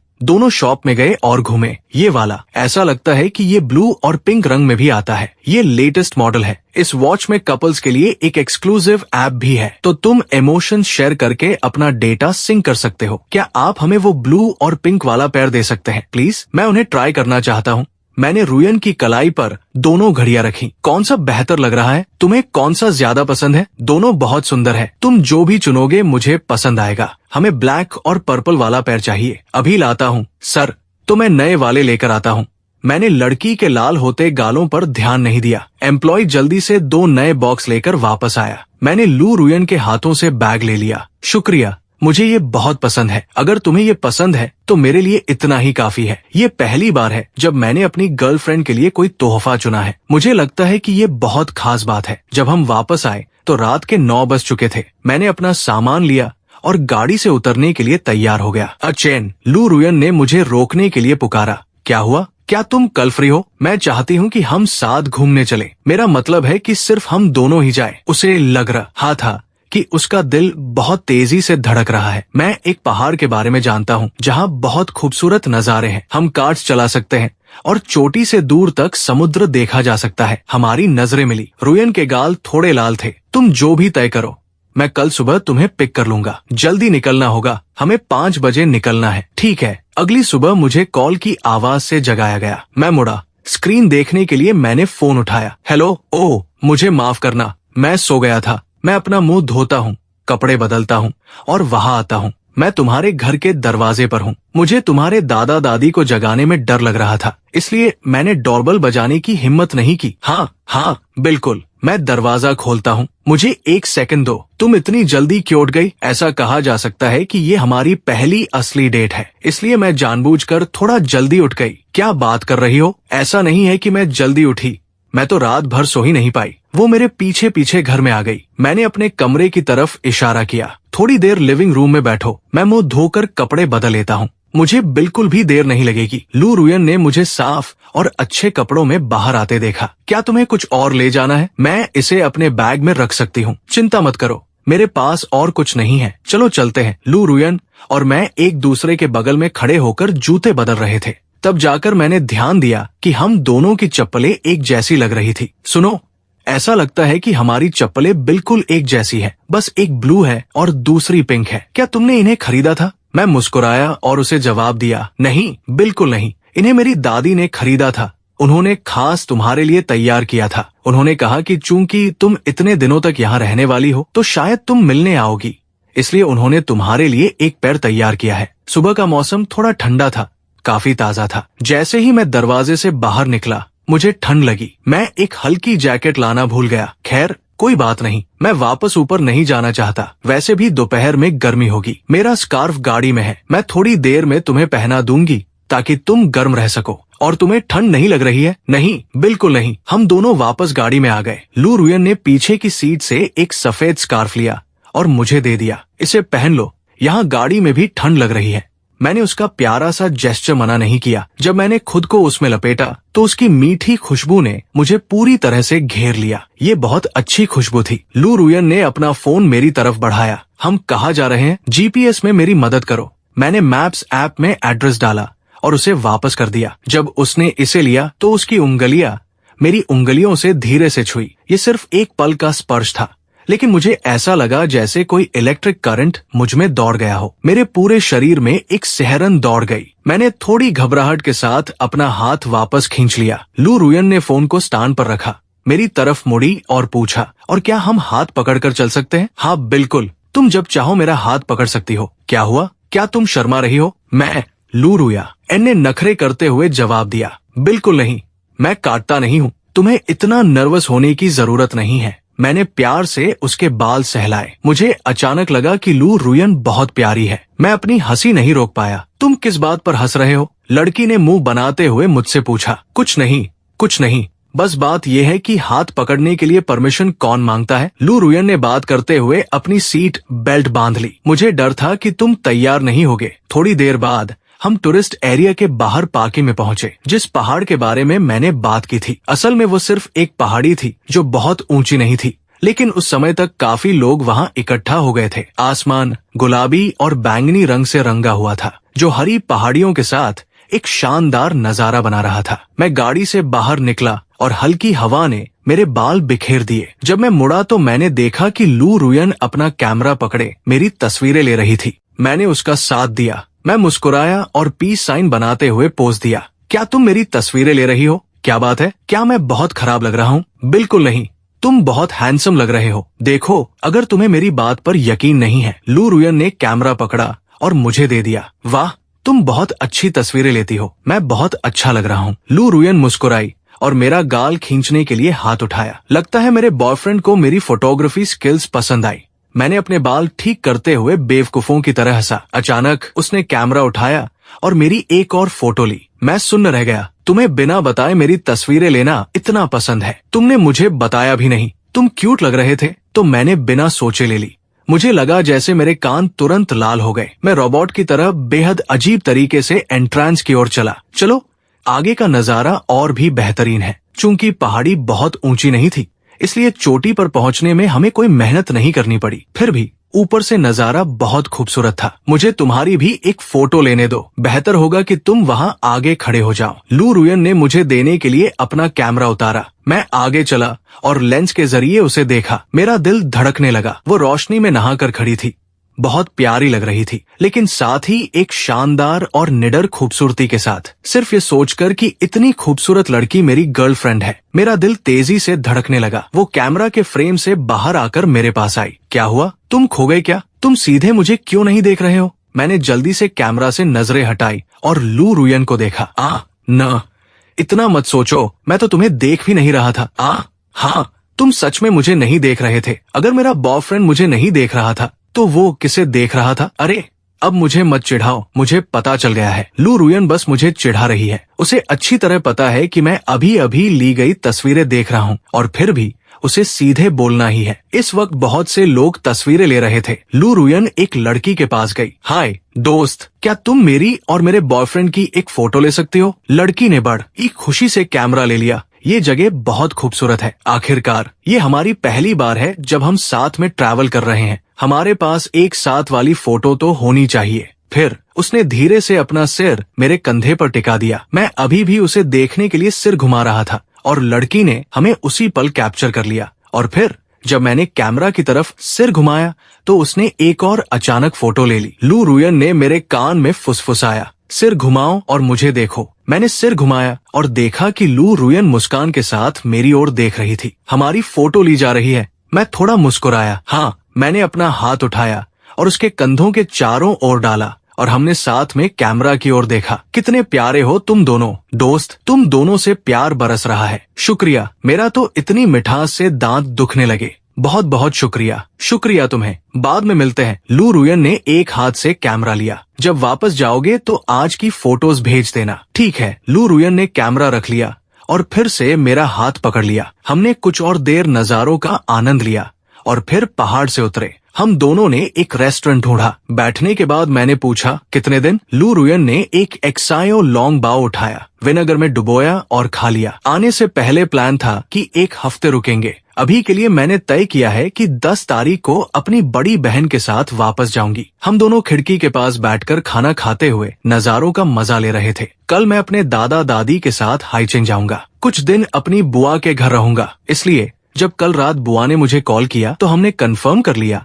कि कल हम हाइचिंग के लिए निकल रहे हैं और जब तक मैं वापस आऊंगा तब तक तुम शायद वापस जा चुकी होगी, है ना? लू रुयन थोड़ी रुकी, टिश्यू निकाला, अपना मुंह पोंछा और पूछा, तुम इंशी कब जाने की प्लानिंग कर रहे हो? मैंने एक पल सोचा। न्यू स्टूडेंट्स का रजिस्ट्रेशन 2 सितंबर को है, इसलिए मैं 1 तारीख को जाने का प्लान बना रहा हूँ। अभी अभी हमने अपनी फीलिंग्स बताई है और हमें कुछ समय के लिए अलग होना पड़ रहा है। लू रुयन ने अपने चॉपस्टिक से बार बार एक्सायो लॉन्ग बाओ को कुरेदना शुरू कर दिया। हताशा इतनी थी कि उसने एक लंबी आह भरी। खैर, मुझे लगता है कि कोई और रास्ता नहीं है। जब हम गेस्ट हाउस वापस पहुंचे, लू रुयन ने मेरा हाथ पकड़ लिया। कल से हम एक दूसरे को नहीं मिल पाएंगे। उसे इतना उदास देखकर मैंने उसके सिर पर हाथ फेरा। क्या तुम एक गले मिलना चाहते हो? अगली बार जब हम मिलेंगे तो क्लासेस शुरू होने पर मिलेंगे। मैंने अपनी बाहें फैलाई और उसे कसकर गले लगा लिया। उसने शर्माते हुए सिर हिलाया, मेरी बाहों में सिमटी हुई। क्लासेस शुरू होने पर मिलते हैं। समय पंख लगाकर उड़ गया। जब छुट्टियों के सिर्फ 2 दिन बचे थे, मैं यू चेंग वापस लौटा, स्कूल शुरू होने से ठीक 2 दिन पहले। जब से मैं लू रुयन से अलग हुआ, हम पूरे समय कांटेक्ट में रहे, कॉल्स हो या मैसेजेस। हम एक दूसरे को दिन भर की मजेदार बातें बताते या स्वादिष्ट खाने की फोटोज भेजते। धीरे धीरे लू रुयन मुझे हमेशा वो मैसेज भेजने लगी कि मुझे तुम्हें देखने का बहुत मन है, और फिर हम वीडियो कॉल पर चले जाते। कभी कभी हम 1-2 घंटे बात करते रहते। कल आखिरकार मैं यिन सिटी के लिए फ्लाइट ले रहा हूँ। लू रुयन ने मुझसे कहा कि वो मुझे एयरपोर्ट पर लेने आएगी और आन जॉ ने भी मुझे मैसेज भेजा। उन्होंने मुझे कल उनके घर आने का न्योता दिया। मैंने ढेर सारे तोहफे तैयार किए हैं और सच कहूँ तो मुझे रुयन को देखने का बहुत मन है। अभी मैं यूनिवर्सिटी के लिए अपना सामान पैक कर रहा हूँ। अचेन, मेरे बच्चे, ये तुम्हारे दादाजी और मैंने तुम्हारी ट्यूशन और खर्चों के लिए तैयार किया है। लो, इसे अच्छे से रख लो। जब घर से दूर हो तो अपने ऊपर कंजूसी मत करना, समझे? जो खाने का मन हो वो खाना। यहाँ 4 साल की ट्यूशन और तुम्हारे खर्चों का पैसा है, इसका ख्याल रखना। मैं एक पल के लिए हैरान रह गया और मैंने इसे नहीं लिया। दादा दादी, आप मुझे एक साथ इतना सारा पैसा क्यों दे रहे हैं? जब से मैंने इन संभाला है उसकी सारी कमाई मेरे कार्ड में जमा है। इसके अलावा जब मैं अपनी बड़ी बुआ के घर गया था तो उन्होंने यूनिवर्सिटी में एडमिशन के लिए अच्छा खासा इनाम दिया था, और अगर इसमें बचपन से जमा किए हुए न्यू ईयर के पैसे भी जोड़ ले तो वो सब मैंने ही मैनेज किया है। इसलिए सच कहूँ तो मेरे पास काफी पैसा है। दादी लॉन्ग ने हाथ में देने की जिद नहीं की, बल्कि सीधे उसके बैकपैक में डाल दिया। घर से दूर रहते हुए पास में पैसा रखने से तुम्हें सुकून मिलेगा। तुम्हारे दादाजी और मेरी पेंशन आती है और हम लगभग कुछ खर्च नहीं करते, लेकिन तुम कैपिटल जा रहे हो, वहाँ तुम्हें बहुत सी चीजों पर खर्च करना होगा। इसके अलावा सोचो कि रुयन कैपिटल में पली बढ़ी है और उसके परिवार की कंपनी बहुत बड़ी है। उसके बहुत सारे दोस्त हैं और वो एक अलग ही दुनिया में रहती है। हमें चिंता है क्या? दादाजी, दादी, मैंने दादी को बीच में टोका। आपको किस बात की चिंता है? मैंने एक हाथ से दादाजी का हाथ और दूसरे हाथ से दादी का हाथ पकड़ा। मैं उनके साथ बिस्तर पर बैठ गया। अगर मैं उनके सोशल सर्कल में फिट नहीं हुआ तो मैं जबरदस्ती नहीं करूंगा, और अगर उसके दोस्त मुझे सिर्फ इसलिए अलग करते हैं कि मैं किसी अमीर परिवार से नहीं हूँ, या अगर मैं उन्हें पसंद नहीं आता तो मैं भी उन्हें अपना दोस्त नहीं मानूंगा। इतना सीधा है। इसके अलावा आप किन नैन्सी और ऐसा ओयू को तो जानते हैं, है ना? वे भी बहुत अमीर परिवारों से आती है और बहुत अच्छे इंसान है, और भले ही मैंने रुयन के साथ इतना ज्यादा समय नहीं बिताया है, लेकिन दूर से ही पता चलता है कि उसकी परवरिश बहुत अच्छी हुई है। मुझे यकीन है कि उसके दोस्त भी अच्छे इंसान होंगे। दादी लॉन्ग ने सिर हिलाया। मुझे लगता है तुम सही कह रहे हो, लेकिन सोचा जाए तो हमारा परिवार भी पीछे नहीं है। तुम जो भी करना चाहो पूरी हिम्मत के साथ करो। तुम्हारे दादाजी और मैं तुम्हारा 100% सपोर्ट करेंगे। दादा दादी, आप चिंता मत करो, मैं अपना बहुत ध्यान रखूंगा और जैसे ही अक्टूबर की छुट्टियां आएंगी मैं तुम्हें देखने वापस आऊंगा। आपको भी अपना बहुत ख्याल रखना है, समझे? हम तो अभी भी मजबूत हैं, हमारी चिंता मत करो। जब हम तीनों कमरे में बातें कर रहे थे, बाहर डोरबेल बजी। मैं खोलता हूँ। मैं जल्दी से उठा, कमरे से बाहर आया और दरवाजा खोला तो क्या देखता हूँ, अंकल सॉन्ग और आंटी फैंग थे जो सॉन्ग नियन के साथ आए थे। अंकल सॉन्ग, आंटी फैंग, अंदर आइए, अंदर आइए। तीनों ढेर सारे था, ओफे लिए हुए आए थे। इतने में मेरे दादा दादी भी मेरे कमरे से बाहर आ गए। सन जूंची दादा दादी के मुंहबोले बेटे हैं और नियन उनकी इकलौती बेटी है। उन्होंने और उनकी पत्नी ने मुझे हमेशा बहुत प्यार दिया है। उन्होंने हमेशा मुझे अपने बच्चे जैसा माना है। जब से मेरे पापा गुजर गए और मेरी माँ चली गई, उन्होंने मुझे और ज्यादा लाड प्यार दिया है। अगर आने ही वाले थे तो इतना सामान क्यों खरीदा? अरे बहुत ज्यादा हो गया। आपको तकलीफ उठाने की क्या जरूरत थी? बहू, गॉड मदर कल चेन कैपिटल जा रहा है, हम उसके लिए ये छोटे से तोहफे लाए हैं। दादी लॉन्ग बहुत प्यार से मुस्कुराई। तुम लोग उसका बहुत ख्याल रखते हो। आंटी फैंग मेरे पास आई और मेरे बाल ठीक किए। अब से हमारे चेन के सारे कपड़े और जूते खरीदने की जिम्मेदारी मेरी है। आंटी फैंग, मेरे पास काफी कपड़े हैं, इतना खर्च मत कीजिए। कल चेन की फ्लाइट सुबह 8 कुछ मिनट पर है ना? हाँ, 8:10 पर। तो कल मैं तुम्हें एयरपोर्ट छोड़ आता हूँ। मेरे पास वैसे भी कोई काम नहीं है। मम्मी, मेरा पहले से चेन के साथ तय है, हम दोनों उसे ले जाएंगे। आप आराम से घर पर रहिए। ठीक है, तुम दोनों ले जाओ, ये भी ठीक है। आंटी फैंग जानती थी कि हम तीनों साथ बड़े हुए हैं और बहुत अच्छे दोस्त हैं, इसलिए उन्होंने कोई विरोध नहीं किया। बड़ों से कुछ देर बात करने के बाद सॉन्ग नियन ने अपना फोन देखा। चेन फेंग का मैसेज था। हम तीनों ने पहले से आज साथ में खाने की प्लानिंग की हुई थी। हमने बड़ों को बताया और हम दोनों बाहर निकल गए। तुम ऊपर क्यों नहीं आए?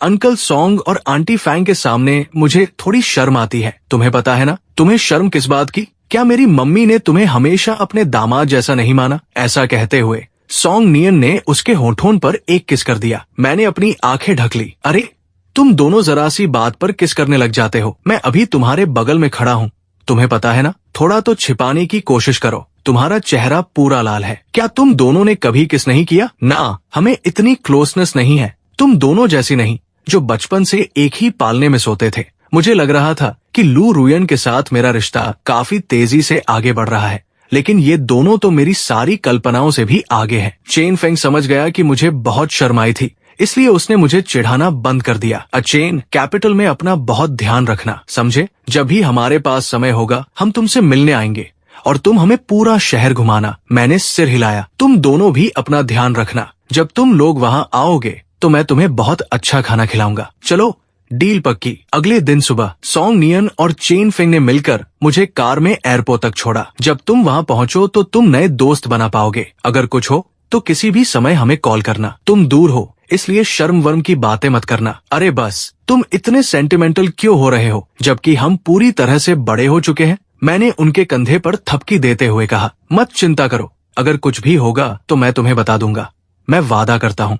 जब तक स्पीकर्स ने बोर्डिंग के लिए बुलाना शुरू नहीं किया तब तक मैं सिक्योरिटी चेक से नहीं गया। प्लेन में चढ़ने से ठीक पहले लू रुयन ने मुझे मैसेज भेजा। क्या तुम एयरपोर्ट पहुंच गए? उसका मैसेज देखकर मेरे चेहरे पर बिना चाहे एक बेवकूफ सी मुस्कान आ गई। हाँ, मैं यहाँ वेटिंग एरिया में बैठा हूँ। जिनबे एयरपोर्ट के डोमेस्टिक अराइवल्स एग्जिट पर लू रुयन वहाँ खड़ी मेरे बाहर आने का इंतजार कर रही थी। बहुत सारे लोग बाहर आ रहे थे, लेकिन लू रुयन ने मुझे एक ही नजर में पहचान लिया। चूंकि मैं काफी लंबा हूँ और सच कहूँ तो मैं काफी ध्यान खींचता हूँ, भीड़ में मुझे पहचानना बहुत आसान है। लू रुयन हाथ उठाकर मुझे हेलो कहने ही वाली थी कि अचानक उसने देखा कि मैं एक लड़की के साथ आ रहा हूँ और हम दोनों हंसते बोलते आ रहे थे। ये तो कमाल है, पेई मोमो लॉन्ग चेन के साथ आई है। तो फिर मुझे उसे लेने किस लिए बुलाया? मैं तो थर्ड व्हील बनने वाली नहीं हूँ। दोस्त, लू रुयन ने उत्सुकता से सिर झुकाया। क्या तुम उन्हें जानते हो? और बात यह है कि वे दोनों भीड़ में बहुत अलग दिख रहे थे। हाँ, बिल्कुल, दोनों हाई स्कूल में मेरे क्लास में थे। मैं उस लड़की को लेने आई हूँ और वो लड़का हमारी पूरी क्लास में सबसे हैंडसम था और ऐसा होता है कि वो उसके पीछे पड़ी है। ओह, उसकी सहेली ने पूरे एक्साइटमेंट के साथ कहा। ग्रेजुएशन से पहले उसकी हिम्मत नहीं हुई कि उससे कहे, लेकिन अब जब वे यूनिवर्सिटी में हैं, तो आखिरकार वे बिना छिपे साथ रह सकते हैं। लू रुयन ने भौहें, सिकोड़ी और पेई मोमो और मेरी ओर देखा। तुम ऐसा क्यों कह रही हो? लड़की की एक्सप्रेशन ऐसी थी जैसे वो उन दोनों की जोड़ी बना रही हो। वे बहुत अच्छी जोड़ी बनाते हैं, एक हैंडसम लड़का और एक सुंदर लड़की, और दोनों बहुत आउटस्टैंडिंग भी है। मेरा यही मतलब था। बिल्कुल, तो उनके साथ रहने के चांसेस काफी ज्यादा है। लू रुयन ने उसकी बात अनसुनी कर दी। जब उसने देखा कि मैं और करीब आ रहा हूँ, तो उसने हाथ उठाकर हेलो किया। अचेन, इधर। लड़की ने शक से वहाँ देखा। तुम उसे लेने आई हो, तुम उसकी बहन हो, है ना? मैं उसकी गर्लफ्रेंड हूँ। और ऐसा कहकर वो मेरी तरफ चल दी। मुझे लू रुयन को देखकर मैंने भी थोड़ा कदम तेज किए। उसके पास पहुंचकर मैंने कहा, ये मेरी क्लासमेट है, पेई मोमो। हम प्लेन में अचानक मिल गए तो साथ ही बाहर आ गए। फिर मैंने पेई मोमो से परिचय कराया। ये मेरी गर्लफ्रेंड है, लू रुयन। इतनी जल्दी तुम्हारी गर्लफ्रेंड हो गई? जिस हाथ में उसका सूटकेस था वो बेख्याली में कस गया। उसने धीरे धीरे मुझे देखा और फिर लू रुयन की ओर नजर घुमाई। हम समर वेकेशन में ही शुरू हो गए। हेलो अचेन, तुमने मुझे पहले कभी इसके बारे में नहीं बताया था। तुमसे मिलकर खुशी हुई। किसी दिन मैं तुम्हें खाने पर जरूर बुलाऊंगी। हाँ जरूर, जब मौका मिले। अचेन, चलो चलते हैं। मेरे मम्मी पापा को पता है कि तुम आ गए हो। मैंने सिर हिलाया और फिर पेई मोमो और रसाओ मायमी मिया से कहा, अच्छा हम पहले चलते हैं। पेई मोमो ने सिर हिलाया। जब वे जा चुके, साओ मायमी मिया ने अपना सिर खुजाया। सुन, इस जीनियस की गर्लफ्रेंड अचानक कैसे आ गई? क्लास में किसी ने नहीं बताया कि वो किसी के साथ है। वो लड़की कौन है? छोड़ना, चलो चलते हैं। तो उसके दिल में पहले से ही कोई था। मैंने ही उसे बताने में देर कर दी।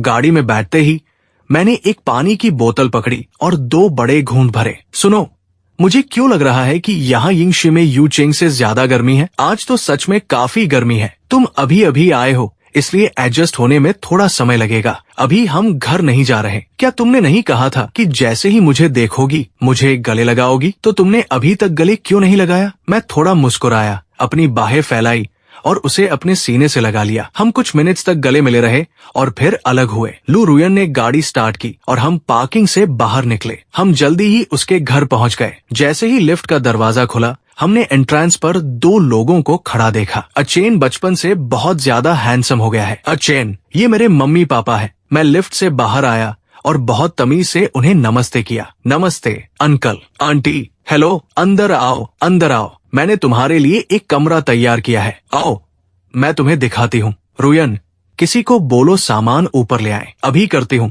तुम्हारा कमरा दूसरी मंजिल का मास्टर बेडरूम है। बहुत अच्छा व्यू है और काफी बड़ा है। मैंने तुम्हें जो भी चीजें चाहिए सब तैयार कर दिया है। टॉयलेटरीज से लेकर कपड़े और मोजों तक सब कुछ तैयार है। आंटी, मैंने थोड़ा शर्माते हुए कहा, आपने बहुत ज्यादा तकलीफ उठाई है। जैसे ही क्लासेस शुरू होंगी मैं यूनिवर्सिटी के हॉस्टल में रहने चला जाऊंगा, इसलिए एक मास्टर बेडरूम बर्बाद करने की जरूरत नहीं है। कोई भी गेस्ट रूम काफी है। ये कोई तकलीफ नहीं और न ही कोई बर्बादी। जो वेनिन ने बड़े उत्साह से जवाब दिया। मुझे पता है कि तुम्हारी यूनिवर्सिटी में फर्स्ट और सेकंड ईयर के स्टूडेंट्स को कैंपस में रहना अनिवार्य है, लेकिन कोई बात नहीं, तुम वीकेंड्स और छुट्टियों में जब चाहो यहाँ आकर रह सकते हो। रुयन की बड़ी बहन हमारे साथ नहीं रहती। आमतौर पर हम 3 ही यहाँ रहते हैं। कभी कभी तुम्हारे अंकल लू और मैं बिजनेस ट्रिप पर चले जाते हैं और रुयन बिल्कुल अकेली रह जाती है। तुम्हारे यहाँ होने से घर में बहुत ज्यादा रौनक होगी।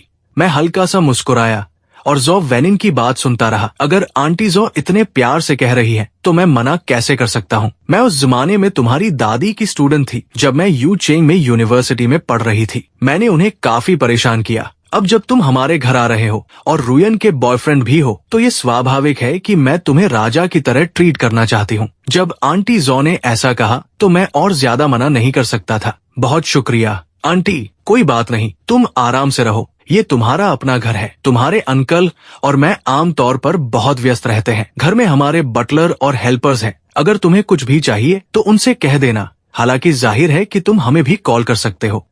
मैं मुड़ा और लू रुयन की नजरों से मिला। उसने मुझे एक चाल आग सी मुस्कान दी। अगर तुम्हें कुछ चाहिए तो मुझे ढूंढना, उसने मुझसे कहा। मैं अपनी हंसी नहीं रोक पाया। दूसरी मंजिल का मास्टर बेडरूम सच में बहुत बड़ा था, बहुत फ्रेश और मॉडर्न स्टाइल का। दूर से ही पता चल रहा था कि इसे खास मेरे लिए दोबारा सजाया और ठीक किया गया था।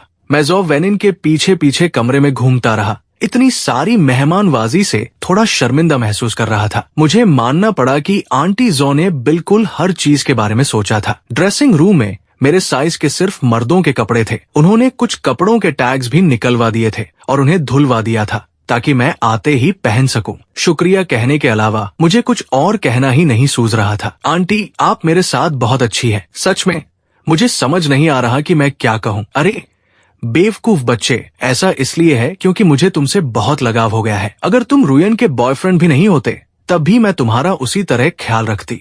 मैं दिल में गर्माहट महसूस करते हुए मुस्कुराया। बहुत शुक्रिया आंटी, इतनी तकलीफ के लिए माफी चाहता हूँ। इस बीच लू रुयन मेरा सामान कहाँ रखना है ये अरेंज कर रही थी और उसने सुझाव दिया, मम्मी अचेन अभी अभी प्लेन से उतरा है और बाहर की गर्मी में पसीने से तरबतर है, उसे पहले नहा लेने दो। हाँ हाँ बिल्कुल बेटा, बाद में बातें करने के लिए बहुत समय होगा। अपना सामान अपनी मर्जी से लगाओ, अच्छे से नहा लो और फिर नीचे खाना खाने आ जाना। ठीक है, समझ गया आंटी, मैंने पूरी शालीनता से जवाब दिया। बाहर जाने से पहले ज़ो वेनिन लू रुयन को अपने साथ ले गई। वैसे लू रुयन ने सीढ़ियों से उतरने से पहले मेरे कान में फुसफुसाया, मेरा कमरा 3री मंजिल पर है, ठीक तुम्हारे ऊपर। तुम अभी आराम से अपना सामान लगाओ। मैं कमरे में अकेला रह गया। मैंने धीरे धीरे पूरी जगह को देखा, बैठकर दादा दादी को मैसेज भेजा कि मैं सही सलामत पहुंच गया और फिर सूटकेस से साफ कपड़े निकाले। मैं बाथरूम में चला गया। सच कहूँ तो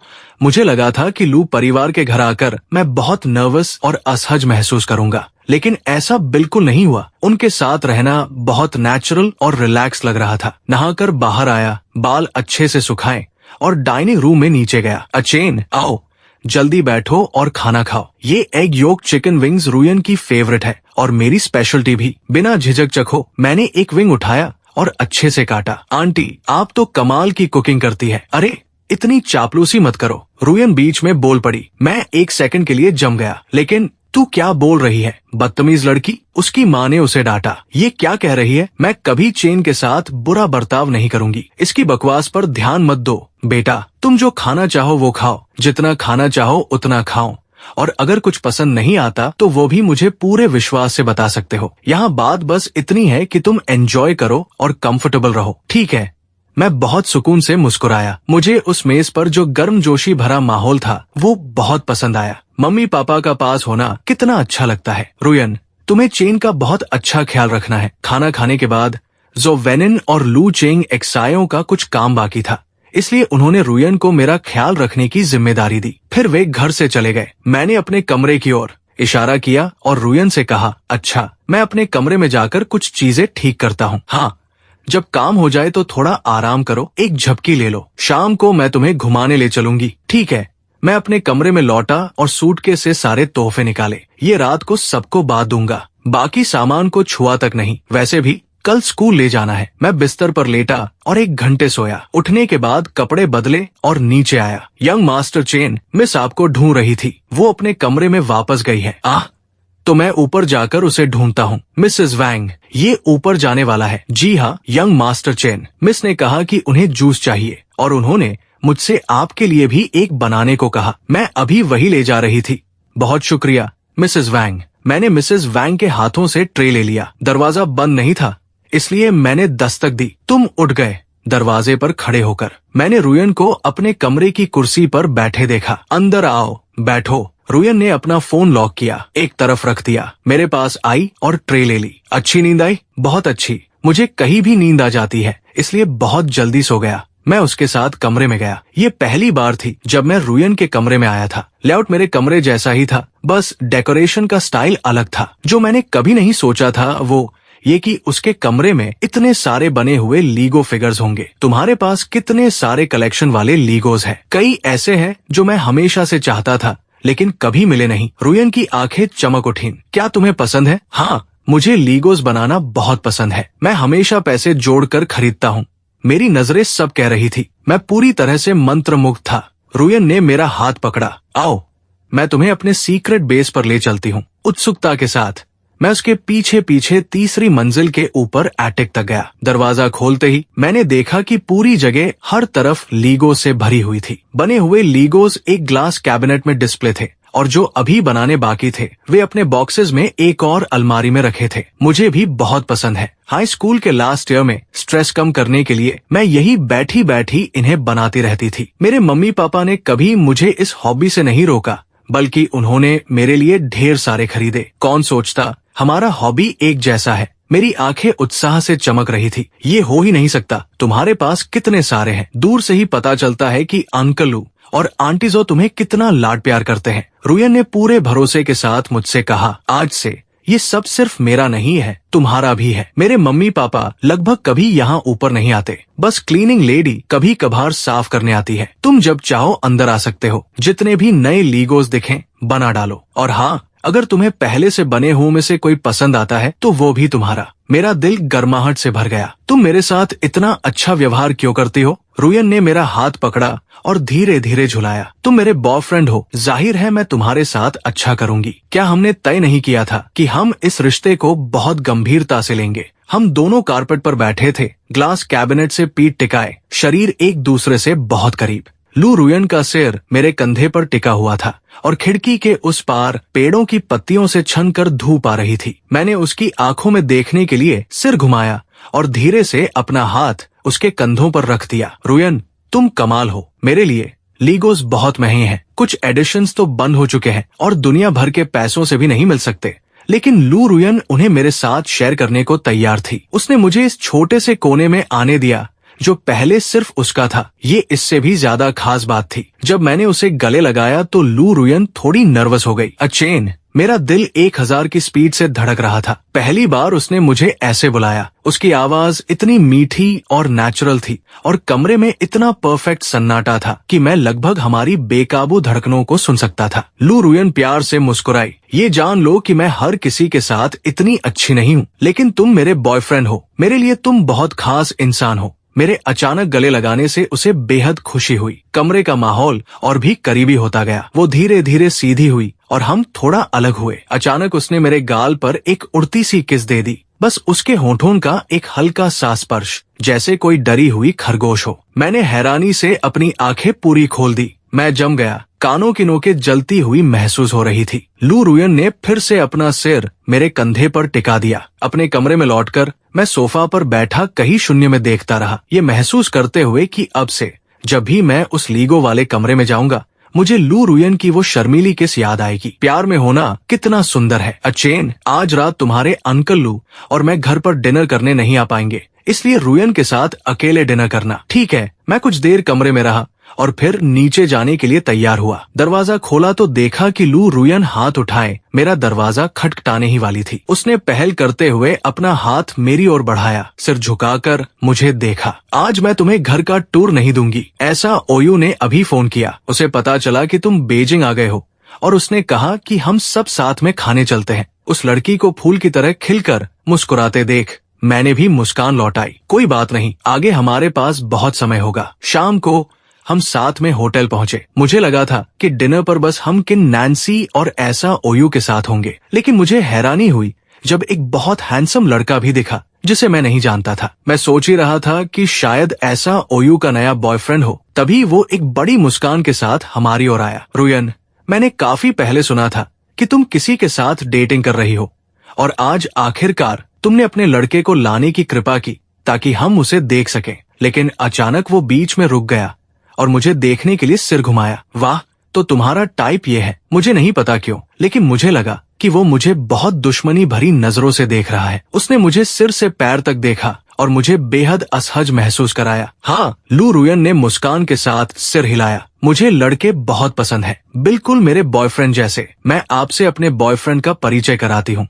लॉन्ग चेन। फिर वो मेरी ओर मुड़ी और उसका परिचय कराया। ये शाडू नगाई है, मेरा हाई स्कूल का क्लासमेट। शाद दोघाई ने नाराजगी का नाटक किया और लू रुयन को घूर कर देखा। अरे, हम कम से कम 3 साल तक एक ही बेंच पर बैठे थे। क्या तुम सच में मेरा परिचय सिर्फ एक साधारण हाई स्कूल क्लासमेट के तौर पर कराओगी? मैं एक पल के लिए सुन्न रह गया। हाई स्कूल से बेंच पार्टनर्स। शा दोघाई ने लू रुयन को मुस्कान दी। उसकी आंखों में प्यार साफ दिख रहा था। मैंने सिर झुकाकर देखा, सब समझ लिया। सिर शा दोघाई की ओर घुमाया और कहा, हाँ, हम बेंच पार्टनर्स थे, सिर्फ बेंच पार्टनर्स, बस इतना ही। शा दोघाई ने बात की तह तक जाने की ठान ली। सच में सिर्फ क्लासमेट्स? लू रुयन ने थोड़ा माथा सिकोड़ा। तो और क्या होते?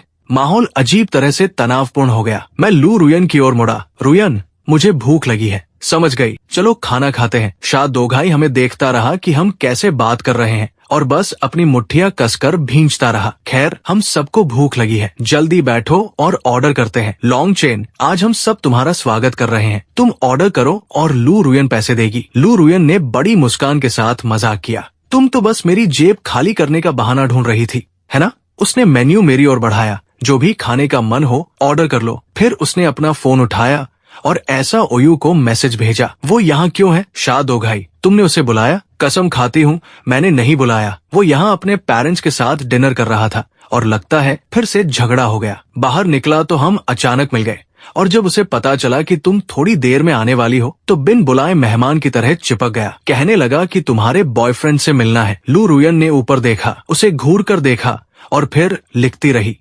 हाँ, वो कहता है कि उसे देखना है और तुम उसे आने देती हो। 1, 2, 3। कितनी आज्ञाकारी निकली तुम। ऐसा ओयू ने कंधे उचकाते हुए इमोजी भेजा। मैंने उसे परमिशन नहीं दिया लेकिन वो तो खुद ही घुस गया। 1, 2, 3। मैं उसे लात मारकर भी तो नहीं निकाल सकती थी, है ना? तुम 3 साल तक बेंच पार्टनर्स रहे हो, कुछ तो क्लासमेट्स वाला लगाव होगा, है ना? लू रुयन एकदम चुप हो गई। बस करो, मुझे ये बकवास मत सुनाओ। क्लासमेट बस क्लासमेट होता है, बस कोई लगाव वगाव नहीं। मैंने शा दोघाई के साथ 3 साल बेंच शेयर किया। हम सिर्फ स्कूल में बात करते थे और बस। क्लासेस के बाहर हमारा जरा सा भी कांटेक्ट नहीं था। शा दोघाई भी हमारे साथ बैठ गया। लॉन्ग चेन, तुम कहाँ से हो? कैपिटल में पहली बार आए हो तो एडजस्ट करना मुश्किल होता होगा, है ना? अगर चाहो तो मैं तुम्हें यहाँ के कुछ फेमस डिशेस रिकमेंड कर सकता हूँ। मैं यूचेंग शहर से हूँ। मैं पहले भी कैपिटल में रह चुका हूँ, इसलिए ऐसा कुछ नहीं है जिसकी मुझे आदत न हो। लेकिन शुक्रिया। मैंने ऑर्डर कर लिया। मैंने वेटर को कुछ डिशेस बताए और मेन्यू मेज पर रख दिया। शा दोघाई ने थोड़ी असहज हंसी दी। उसने मेन्यू उठाया, एक नजर डाली और बोला कि इस प्राइवेट रूम की डेकोरेशन ट्रेडिशनल स्टाइल की है। आज मैं ट्रीट करूँ तो? आखिर मैं अचानक आपकी डिनर में शामिल हो गया। जरूरत नहीं है। अगर ये मेरे बॉयफ्रेंड के स्वागत की डिनर है तो जाहिर है कि मैं ट्रीट करूंगी। हाँ बिल्कुल, ये डिनर रुयन की तरफ से है, कोई उसकी जगह पे करने की कोशिश न करे। प्राइवेट रूम की डेकोरेशन ट्रेडिशनल स्टाइल की थी। बड़ा और बहुत रोशन, शांत और सुरुचिपूर्ण माहौल, बिल्कुल मेरी पसंद का स्टाइल। मैंने कुछ फोटोज ली ताकि बाद में डिनर के बाद दादा दादी को भेज सकूं। मुझे लगता था कि लू रुयन को बॉयफ्रेंड बनाने में बहुत समय लगेगा और पता चला कि वो हम सबसे पहले निकली। तो तुम उसे अच्छे से नहीं जानते, वो किसी के साथ जाएगी या नहीं ये पूरी तरह से उसकी मर्जी पर है। लॉन्ग चेन के साथ मेरे रोमांस के बारे में, हमारी बचपन की एंगेजमेंट के बारे में तुम में से सिर्फ कुछ लोगों को पता है। अगर कोई और पूछे तो बस बता देना कि हमने यूचे में डेटिंग शुरू की और डिटेल्स बताने की जरूरत नहीं है। पहले बता देती, जब हम स्कूल में थे क्लास में बहुत से लड़कों को लू रुयन पसंद थी। किसने सोचा था कि ग्रेजुएशन के तुरंत बाद कोई इतनी जल्दी आगे निकल जाएगा। मुझे इस टॉपिक में ज्यादा इंटरेस्ट नहीं था, इसलिए मैंने नजरें नीचे की और अभी अभी ली गई फोटोज देखने लगा। तो क्या मजाक है? क्या मुझे हर उस इंसान के साथ डेटिंग करनी चाहिए जिसे मुझसे प्यार हो? मैं उन लोगों में से नहीं हूँ जो इन चीजों को हल्के में लेती है। हल्के में नहीं लेती? शा दोघाई ने ऐसे पूछा जैसे उसने कोई मजाक सुना हो। अगर नहीं लेती तो फिर बचपन की एंगेजमेंट के बारे में पता चलते ही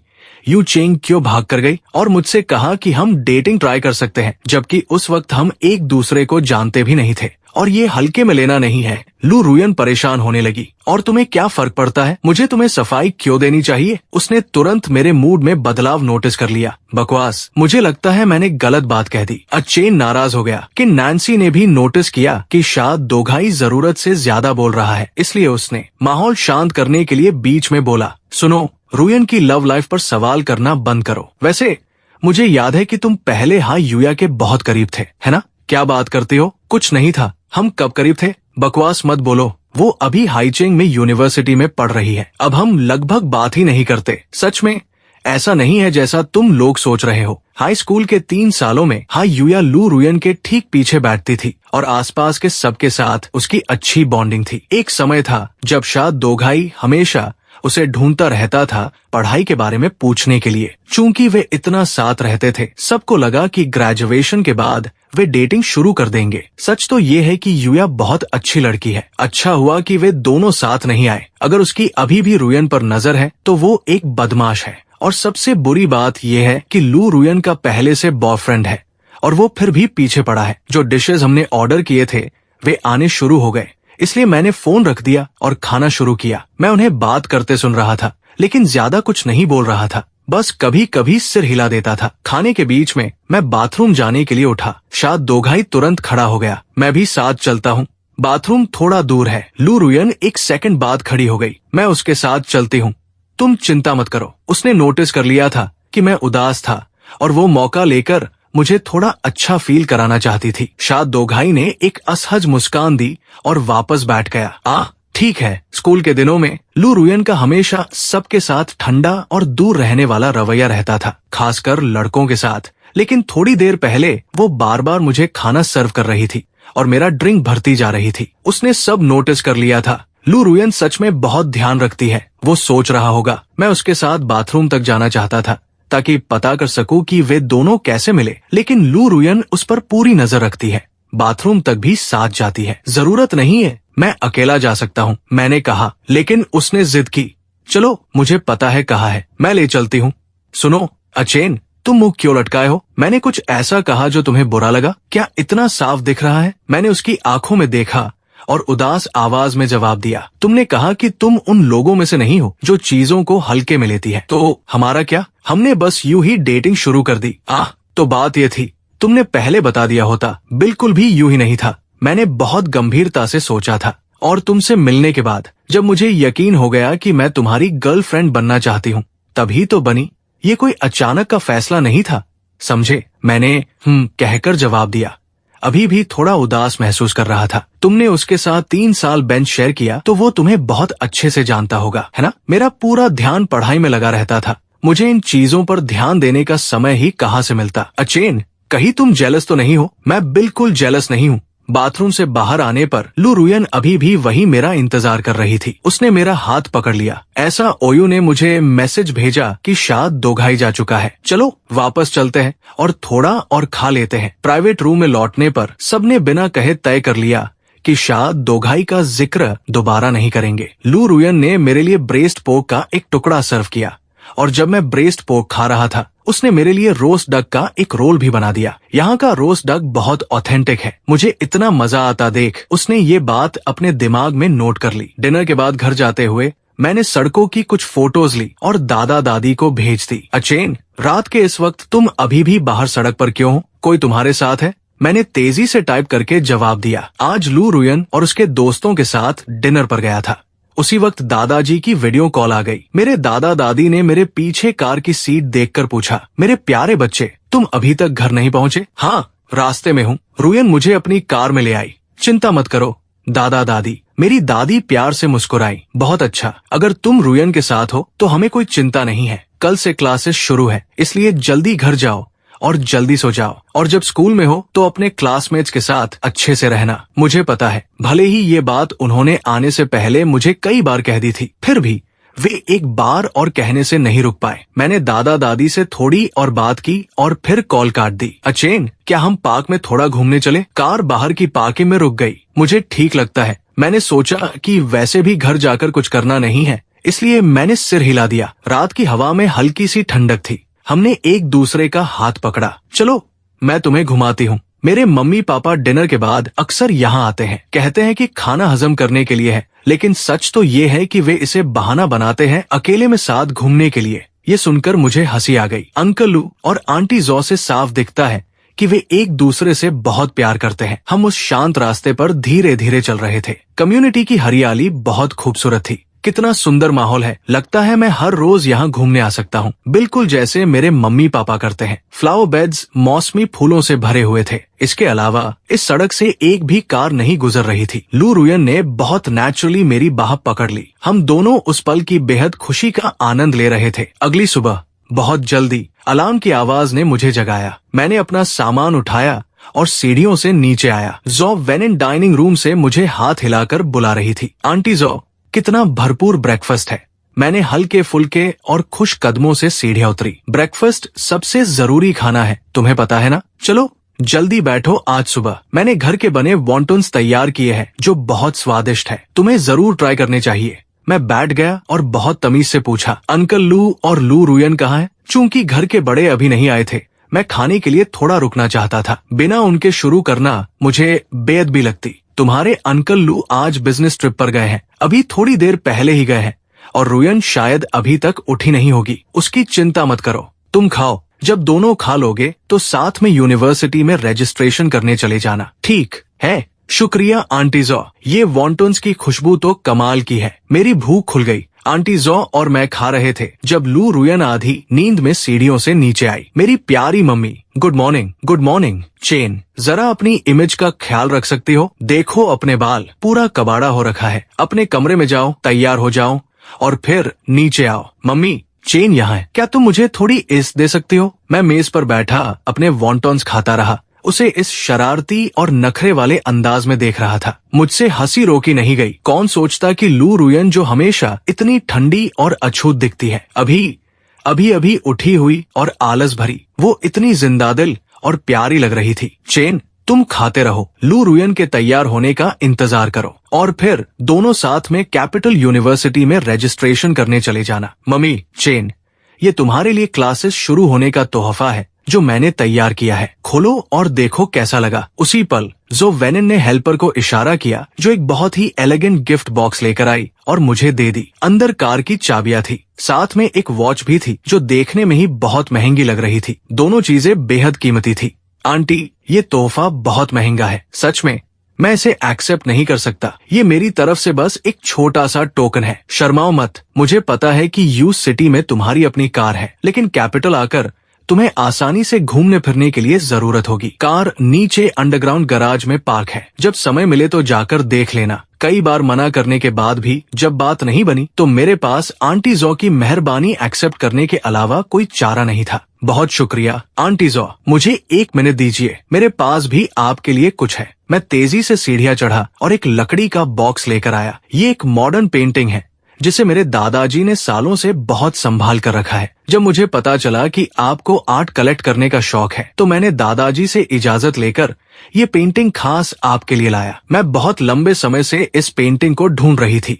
मैंने कभी नहीं सोचा था कि ये तुम्हारे दादाजी के पास होगी। दादाजी सच में बहुत दरियादिल है। मेरे दादाजी को लैंडस्केप पेंटिंग ज्यादा पसंद है और उन्हें लगा कि इसे किसी ऐसे इंसान के पास होना चाहिए जो सच में इसकी कदर करे। जो वेनिन खुशी से भरी हुई पेंटिंग पकड़े उसे ऊपर नीचे से निहार रही थी। मीलों दूर से दिख रहा था कि उन्हें ये तोहफा कितना पसंद आया। ठीक उसी वक्त लू रुयन पूरी तरह तैयार होकर सीढ़ियों से उतरी। ये सब देखकर तुरंत मजाक कर दिया। मम्मी, चेन को देखकर इतनी खुश हो रही हो? लू रुयन ने नाराजगी का नाटक करते हुए हूं किया। मैं तुम्हारी अपनी बेटी हूँ और मुझे लगभग कभी इतनी खुशी से मुस्कुराते नहीं देखा।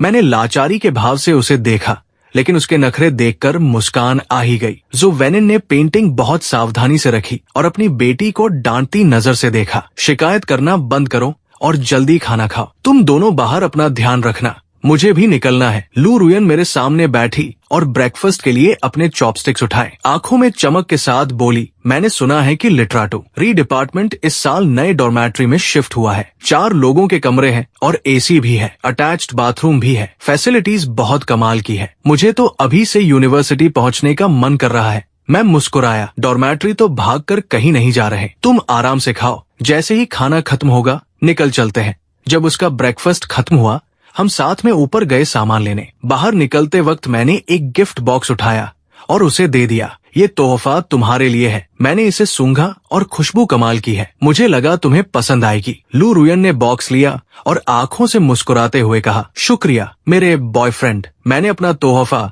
अपने कमरे में छोड़ दिया है। आज रात जब वापस आएंगे तो दे दूंगी। आज डॉर्मेट्री में मत रुकना, मेरे घर आ जाना। 3री मंजिल पर मेरा सिनेमा रूम है, और हमने कभी साथ में मूवी नहीं देखी। मैंने सिर हिलाया। मेरी हामी देखकर वो पास आई और मेरी बाह पकड़ ली। इस अचानक करीबी से मेरे कान जलने लगे और दिल थोड़ा तेज धड़कने लगा। सीढ़ियों से उतरते हुए पलक झपकते ही हम यूनिवर्सिटी के गेट पर पहुंच गए। जिंदा यूनिवर्सिटी का मेन गेट जीवंतता से भरा हुआ था। हर तरफ फर्स्ट ईयर के स्टूडेंट्स अपने पेरेंट्स के साथ दिख रहे थे और सीनियर स्टूडेंट्स बड़े जोश से हमारा स्वागत कर रहे थे। बहुत शोर और गहमागहमी थी। अचेन, तुम पहले रजिस्ट्रेशन करा लो, मैं एक कॉल अटेंड करके आती हूँ। ऐसा कहकर वो सड़क किनारे पेड़ों की छाव में बात करने चली गई। लू रुयन भीड़ में बहुत ज्यादा नजर आ रही थी, जिससे बहुत से लोग चुपचाप उसकी ओर देख रहे थे। कुछ लोग जो कैंपस का वीडियो बना रहे थे, उन्होंने भी उसकी झलक कैप्चर कर ली, जिससे काफी लोगों का ध्यान खिंचा। मैं अकेला न्यू स्टूडेंट्स के रिसेप्शन काउंटर पर अपनी डिटेल्स भरने गया। हाय फ्रेशर,